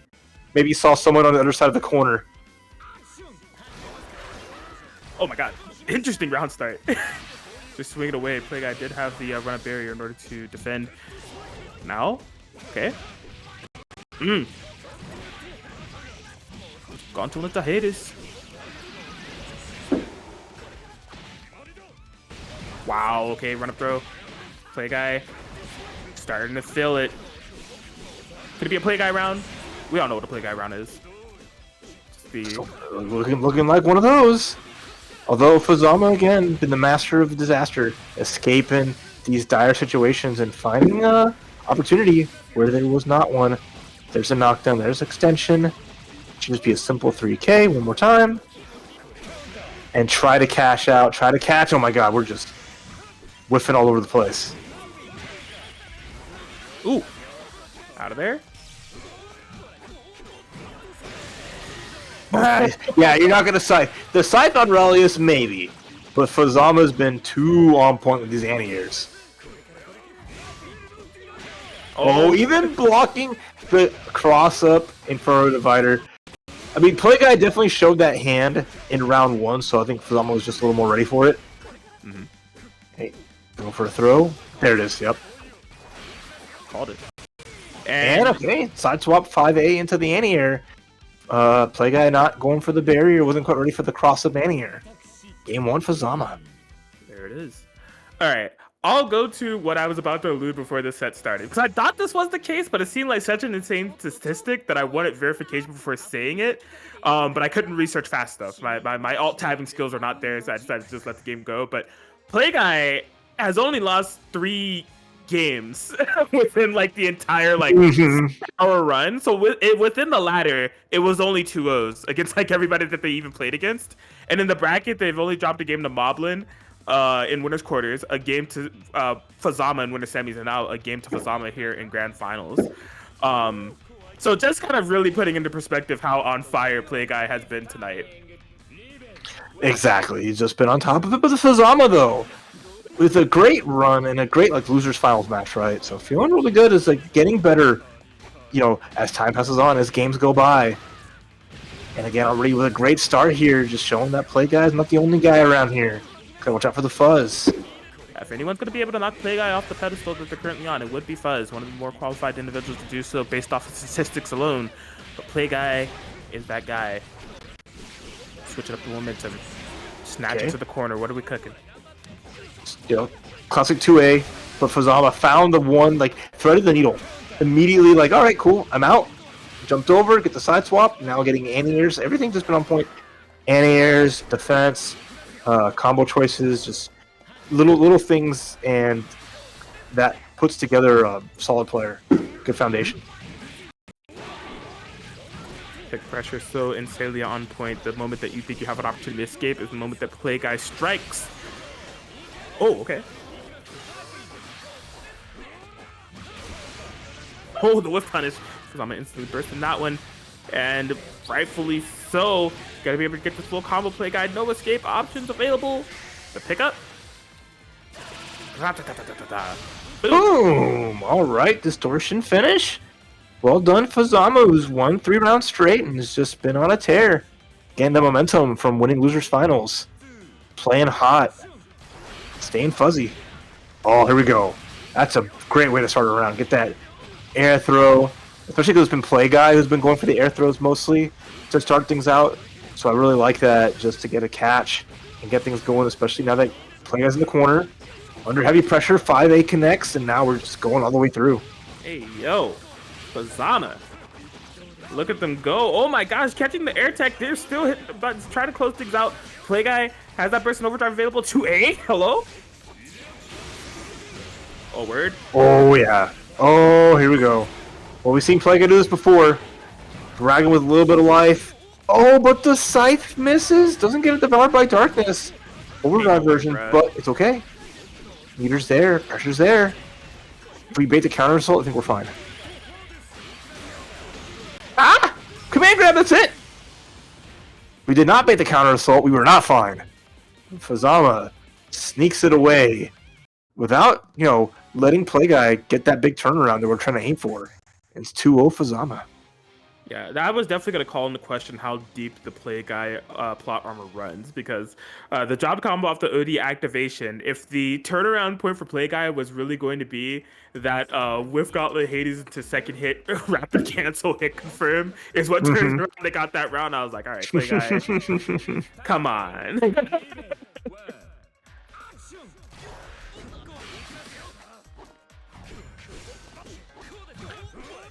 All right, one more time. Into the brink is Play Guy has to win 3 straight to avoid the reset and take victory in the winner's side. But Fazama again, look at that. Just not worried about the 2A pressure. It's like, if this is all you got, I'm going to wait my turn, get my way out. What a conversion. Hit the counter hit in the air. Got the quick side swap into 5A. Full hit, and there's the burst out. Oh my goodness, Fazama. Okay. Play Guy just looking to kind of find their footing within this matchup to keep Fazama locked down. Fazama's defense, and the rare sequences the Play Guy does find that hit has just been so impressively on point. Fazama's just about to talk about the mobility, and before I can even find the word, zipping around the screen is Fazama. I was say there's like no conversion. Might not finish the combos, but there's like no conversion Fazama's not ready for. Right. Just to extend to something, but Play Guy answering back. I got these conversions too, and now we're back to the game of chicken. Is the counter assault going to save the day? Instead, it's going to be the quick low. There's the hero burst from Fazama. Wait a minute. Feel it. Oh, cannot quite make it happen. Now we don't have room for heroes here. As a big denial coming through, and Play Guy finally on the board with a round. Let's see. Okay, anti-air attempt. Play home. But oh my goodness, second time around though. Oh, whoop. Couldn't quite find the full conversion, but impressively done was the anti-air from Fazama anyways. Okay. Decent blocks here as Fazama just waiting for their chance to get out. ID's on deck too. But the trade, you just gave Play Guy a free combo. No RC required. Oh, big boot. Yeah, yep. Ragnar round through and through. Play Guy on the board with a game. How does it feel, right? When you know like you have everything all right, everything good, you have that one gap, but your character doesn't really have a real reversal, so you're just like, let me press a light button. And you get hit by like that kind of like the Street Fighter situation where they do a bigger attack. So because you hit them with a light, they recover faster and they can get a full combo. Right. It's just those little nuances that not happen too often, but when players are ready for it and get like a full sequence off it, it's insane. Yeah, one of the biggest difference makers, separating the good from the great. Both of these two, obviously great. Only one can emerge on top. Fazama still threatening a reset here. Okay, more pressure coming through. Fazama, yeah, I like that. Every time they drag Play Guy into the corner, it's been probably in their big time in their favor, not just in the life lead, but just maintaining the pressure. I like that super jump over too in a spot where they can bait a uppercut. Not that one though. All right, big boot. And catches the tech as well, Play Guy. If Fazama a little greedy, but Play Guy was just, again, doing the smart things, right? Oh, punish? No, not quite. Recovers fast enough. But has been on point with the overdrive mixies. Yeah, I mean, it's high value. You know, being able to find a hit within the overdrive sequence, even if you don't get a guaranteed punish, is massive for Hazama. You know, the amount of damage that ends up being done. What? What? What? do you mean? All I heard was the glass shatter. There's a mess everywhere. We got to clean it up for the next round. Broken glass Goddamn. everywhere. Fazama. One round away from reset the bracket, by the way. And just tech 5A, just trying to catch anything. Maybe a jump, maybe a little something, whatever. Active defense on display. But here goes a grab. Okay, Play Guy. Here we go. Full combo. Big lead here. All the meter, all the resources. And he catches a hit. Yeah, staggered the pressure just perfectly. Nightmare edgy. Overhead. Wait for it. No, just more safe, more simple. Wow, that was frame one burst. Said I don't want to get hit by 6A into Hotenjin. I did not. There was not a single 6A Hotenjin so far in this tournament, and Play Guy's gonna keep it that way. I guess so. In terms of like burst economy and what it means for the set, I'm surprised because Play Guy's gonna have to play without that resource for quite some time. I mean, if you're taking a fight to Fazama, I guess it doesn't matter one way or another, but that insurance, that safety net is not there. That's a statement, Play Guy. I don't need overdrive. I don't need a burst. I just need to win that round, and it's off to the races. And here comes the race, all right over Stampede on Fazama. Has to be careful here. There's the overdrive, but a safe, not a safe 2P. That's what. Okay. Okay. Fazama working on it. They've been looking for this reset for quite some time. Play Guy putting up a fight. Will it? Oh, I was gonna say, will the lack of burst come back to bite them? I still got a DP. I still got reversal answer that just clipped low into the Hotenjin. But the mini burst of the punish! Frame one burst gets frame one baited! Your reset champion in terms of going to our final set.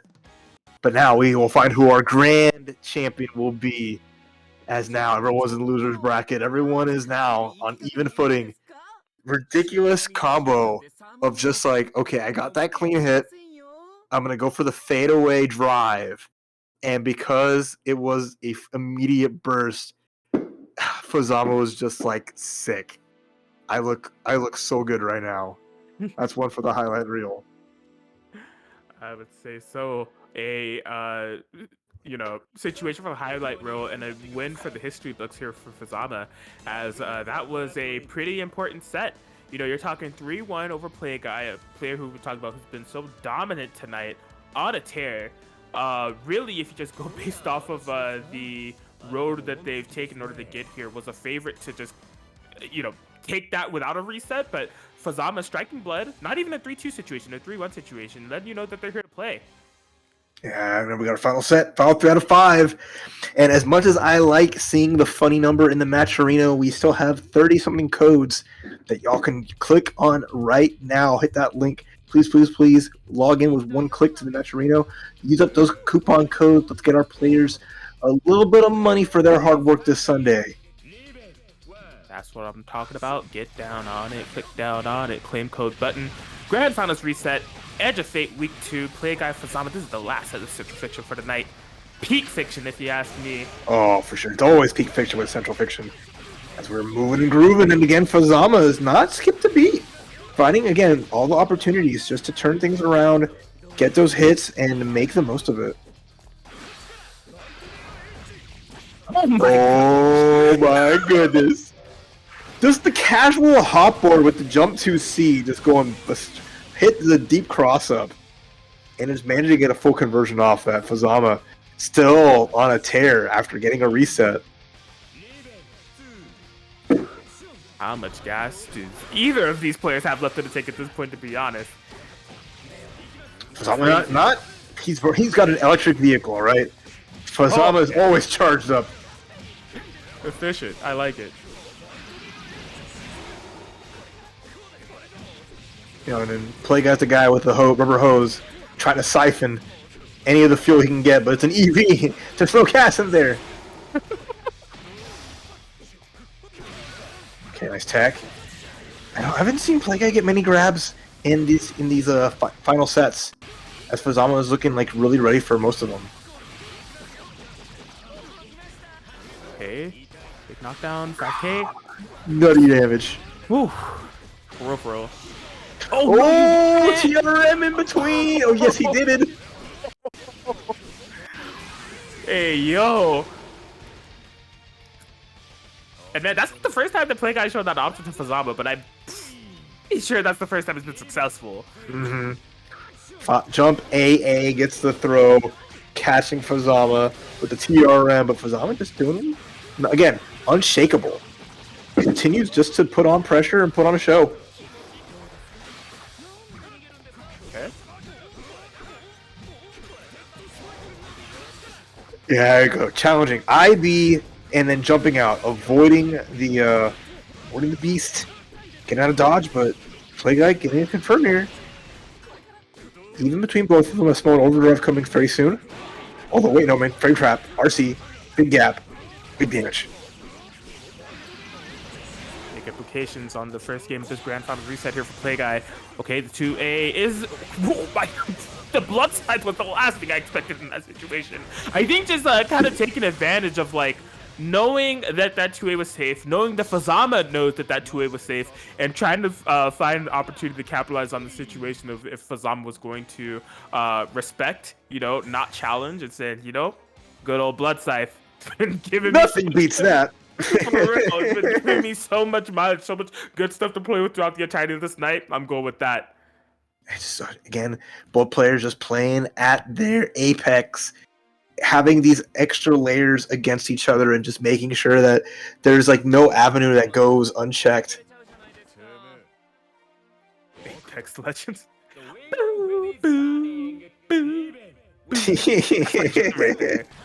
All right, where we're dropping, here we go.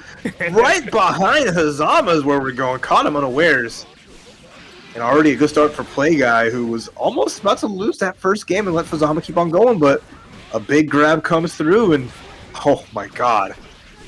What a lead Plagueye has to start things out already. Okay, oh yeah, weird tick pressure in the way. Plagueye. Of course they came to play. Come on, what do you think this is? Yep. Oh, there we go. Rapid cancel. And Fazama knows, like, okay, let it rock. I have an overdrive and a burst. I don't really want to spend it here. Sometimes you got to give the round and just say, all right, I concede. On to the next one. Ragnar Ween. The way he says Ween. Okay. Oh, too far for anything, though. And then jump C, catching Fazama, just trying to get an honest anti-air. Okay. Just take pressure yet again. Barriers, please get off of me. Fazama looking for that escape. Oh my god, yeah. Good piloting. Gonna be forced to burst out of Plagueye because they want to stay in.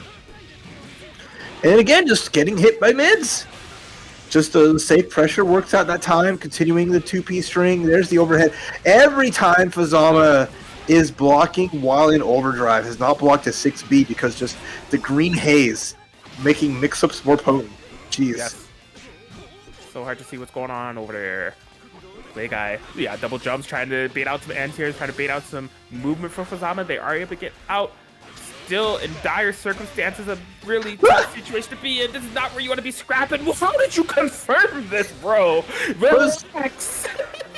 They are just confirming it. Fazama, they're doing, that's what they're best at. Staying in the game by just getting these weird situations. There's the big boot, and there's a nice hit. All right, great activation. keeping alive in this round. Spending it very wisely. Oh my gosh. I was impressed by that confirmation, but I mean, that's pretty much exactly what was needed for Fazama in order to make sure they would bring that back under such a really tense scenario there. Wow. Fazama's not normal. One-of-kind player. For sure. All of the snakes and all of BBCF channeling their energy into Fazama. There's that 2C, casting the scythe, making a statement. Although, oh, wait a minute, where are you going? Hello? Come back down here. We're not done fighting.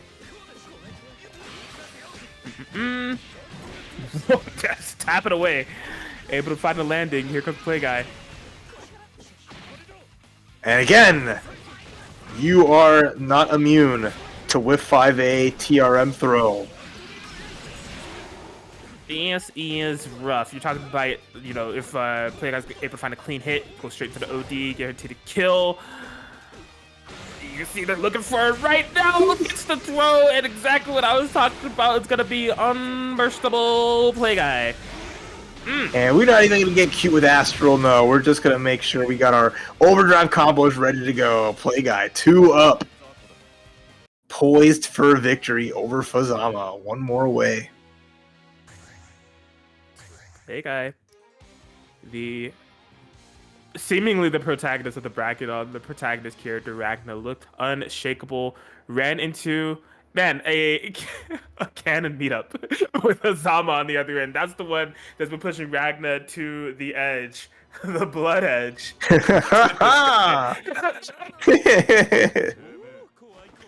Play Guy one game away from being able to take it. Of course, I would never count Fazama out. We've seen what they've been able to overcome, what they've been able to do throughout the entirety of the night. Play Guy is a guy on a mission, looking to execute.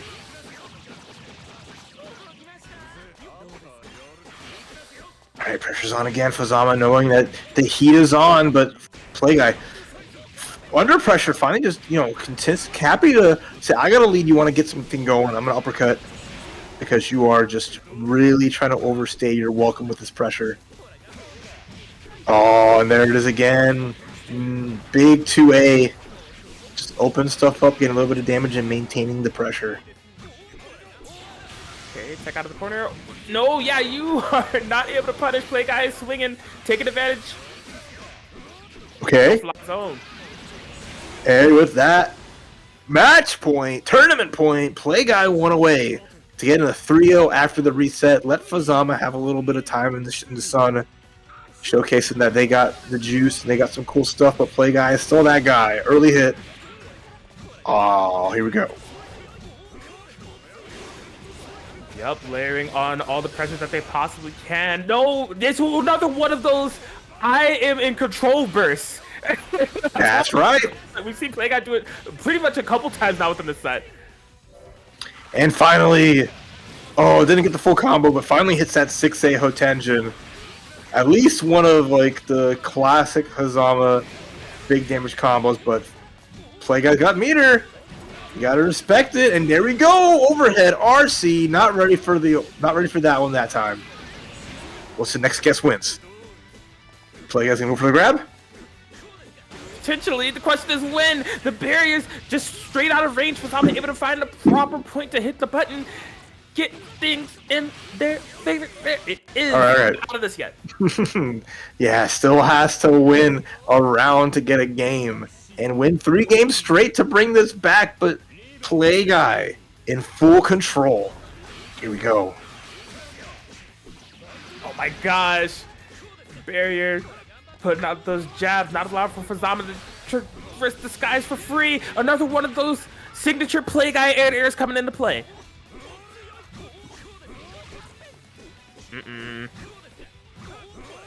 Don't let him into his zone. Oh no!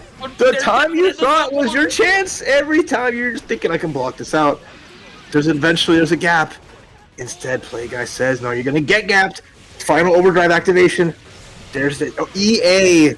A big risk, but it's paying off as Fazama fades away. Gets the anti-air. Hotenjin actually connects. Here we go.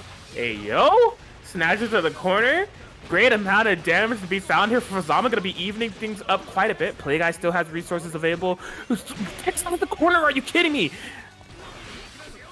Oh, Wow. time. I mean, this is Fuzama almost having a burst available.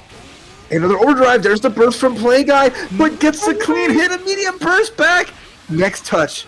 It's either gonna be, it's gonna be the finish. Jump back, jump C. Play Guy taking week 2 of Edge of Fate Season 0. Oh my gosh, was able to grasp the victory. Play Guy, the guy that plays, it's in the name, and he got game. Play Guy looking so just dominant within this Edge of Fate week 2. With the damage they were able to do within the ladder, just the minutes that they were in the bracket. Fuzama putting on a phenomenal fight, forcing the reset, but it is Play Guy that emerges victorious. Congratulations to them for just putting on a hell of a show for us here.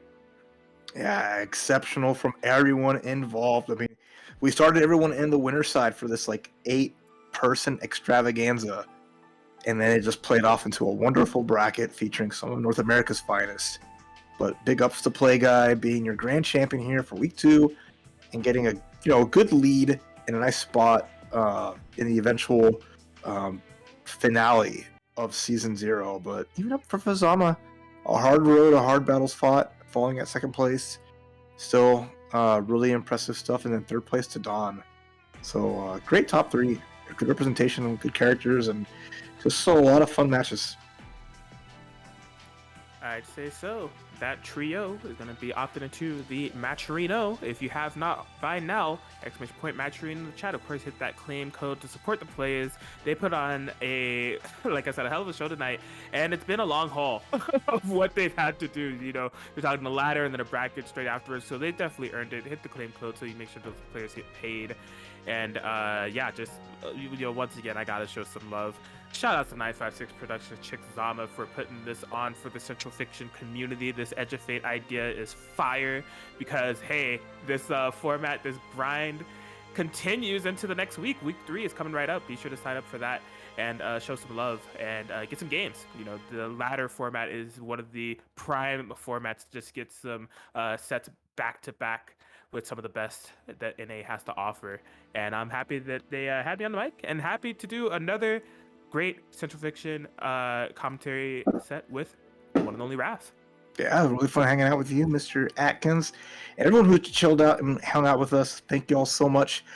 Make sure y'all prep for week number 3 and see if you can't make your way into the top 8 for the season finale. So we have one more big event to start season 0 and see how things go. But I appreciate everyone who participated, watched, hit those codes, and hung out with us.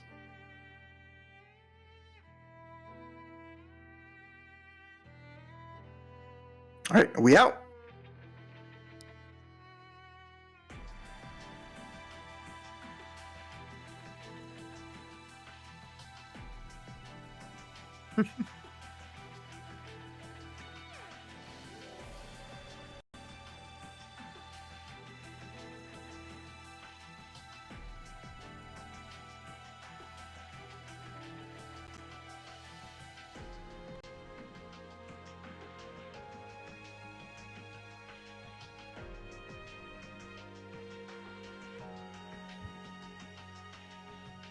Yeah.